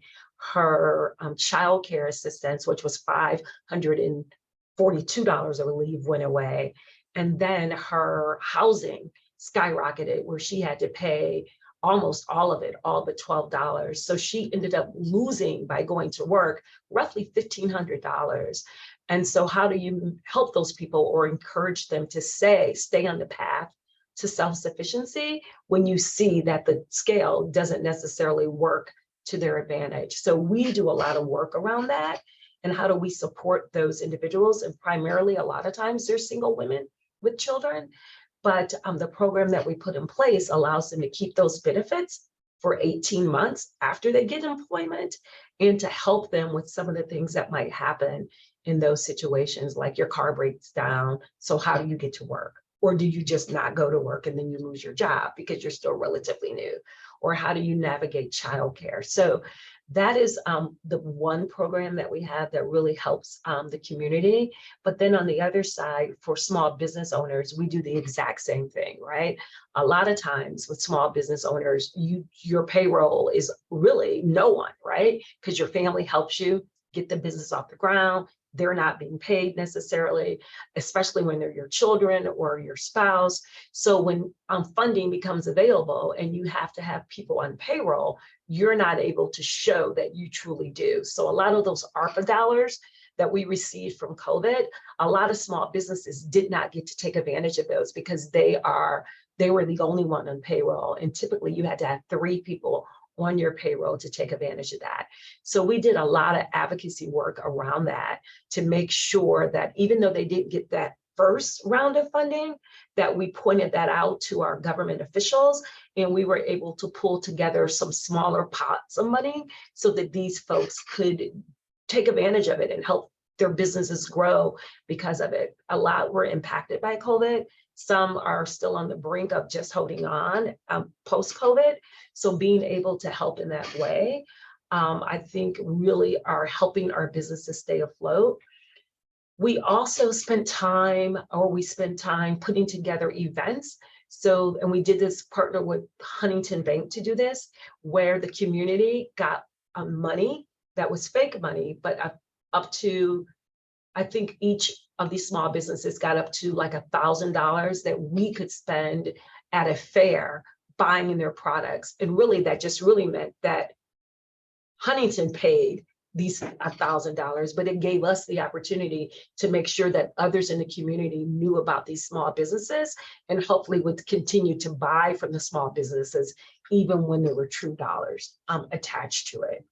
So those are two areas that we really focus on, not only from a support and economic perspective, but also from an advocacy perspective. And we do the same thing with our families, right? With our kids that are considered in our STEAM program or our after school enrichment program. We recognize that a lot of these children are from low income families, and just to focus on the child at the time that they're visiting us or with us at the Urban League doesn't necessarily sustain the things that we want to do for those children. So we really focus on the family and making sure that the parents understand how to advocate on behalf of their children, not to necessarily take exactly what is said about your child at face value, but to make people quantify some of the things that they are bringing to you about your child so that you then can support your child the right way. So when we think of our families, we definitely, of course, start with the children, but we recognize that the whole family should be a part of that conversation. And so it's like really looking at the community that we serve, kind of like in a 360, the adults for workforce development and for entrepreneurship, but also the family, because as we cultivate the next group of workers or entrepreneurs, we recognize that the child is kind of where that whole thing, where the trajectory is. So that's really what we do and how we engage and how we support the folks in our community. Thank you so much, Lynn. I really appreciate that. It was so concise, but there was so much information. And same with Rob. We fielded one question from Rob, and I'll just take a couple minutes because I know we're running short on time. So I'll also give a question that is primarily to Lynn. But we see so many similarities between how Rob was describing the situation in Sheffield for minority communities, and then also in the US, even for things like he described, women in labor and in minority communities, you're 6 times more likely to die in the UK, the statistic he was saying, but it's actually very true, the same for the US and by the same rate as well. And so we're always thinking about how these stereotypes kind of affect our work. And I wonder in the workforce, because particularly in the US, there are a lot of morality stigmas that are related to working for a wage, kind of as a requisite for receiving help. And a lot of that is wrapped up in racist or sexist archetypes of, a Black welfare queen, a deadbeat dad, Latinos who are always on siesta and, and being lazy, things like that. Kind of this presumption that any person of color who is accepting help in any way is doing so maliciously, that there is some sort of moral deficiency, that they're sexually promiscuous for having children, or for not wanting to work in certain industries, things like that. And we see that there are a lot of dangerous repercussions to these false narratives in the way that tax codes are written, or the way very damaging in actual laws. Like there are actual repercussions to this. And so I'm wondering, how does this dynamic affect your work? Do you see this in people who come interested in the job market, in the way that they see themselves in labor in this area, or even how do you ever have to address some of these issues? Do people come in with preconceived notions about what their abilities might be, or how they might find themselves working here? Absolutely. I think, it's interesting. We just had a cohort of non-working community members that went through an office admin training program, right? And right now where we live, office admin positions are there isn't enough candidate supply. And so employers are really scrambling to fill that role. But what we know about that role is that is a role that if you get in the company, that you could really, right now, you may not be making more than just say a little above minimum wage, but the opportunity, right, is great. And so when that class came in, it was very interesting to me. And this was our first class of individuals since COVID that actually came into our building, didn't do anything virtual. It was interesting to see how when they came in, the kind of things that, like what got you here today or prevented you from coming in today. A lot of what they talked about had a lot to do with mental health, right? Mental wellness. And that coupled with just being beaten down for so long, told that you're not good enough, told that that you don't try hard enough. A lot of times we have to get through that, break through that, that level or that layer before we can even begin to do our technical and soft skill training.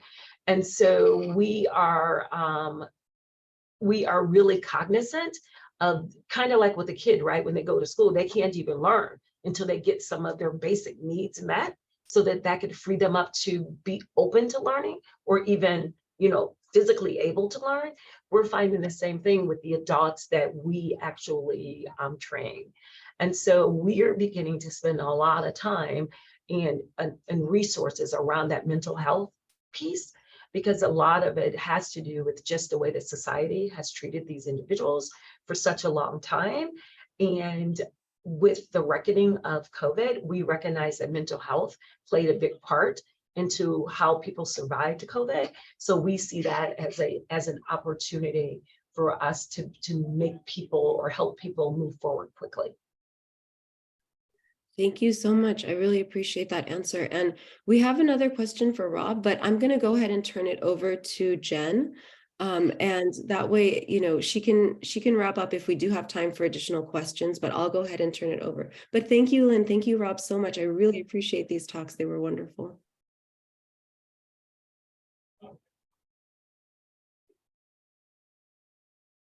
Thank you, Rachel. Thank you, Lynn. So we have the question posted and it's on chat. Rob, do you want to go ahead and quickly answer it, as we are rapidly have run out of time? Quickly. Yes, please. It's a very long question.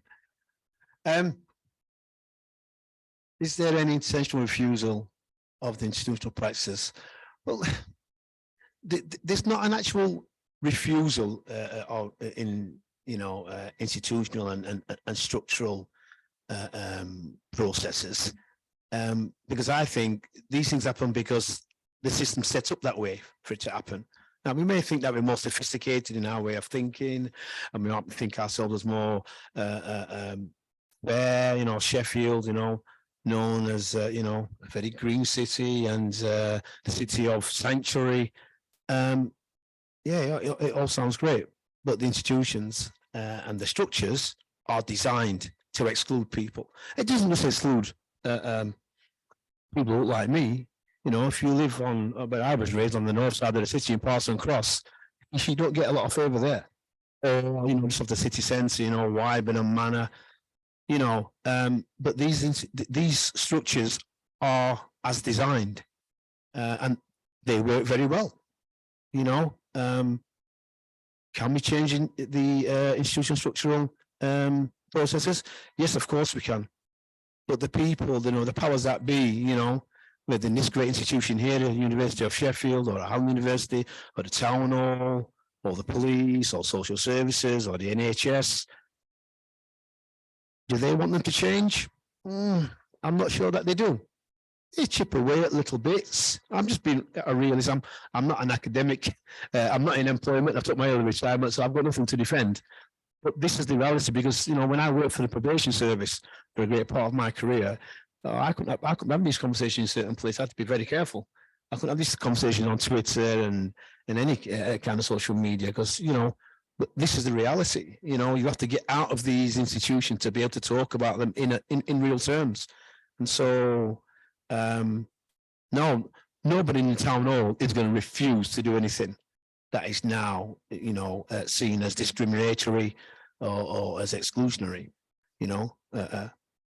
Parts of the gentrification program does that already. It's a very exclusive little community going on there, and that's another. Some good things about gentrification, not so good things, but yeah, it's so no, not exactly refusal. How do we change them? I don't know. Not many people came out and voted in the last election just a couple of weeks ago, because they know there's not going to be many people coming out to vote. They then put in another, take your full traffic ID.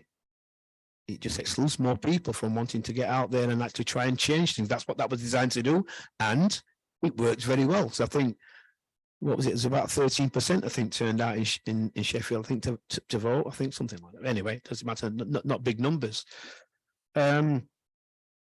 So whilst I recognise that there isn't actually a refusal, but I recognise that the system is designed to work as it is, and it works very successful. So my job as the chair of the community organisation of SEDACA is to do things regardless.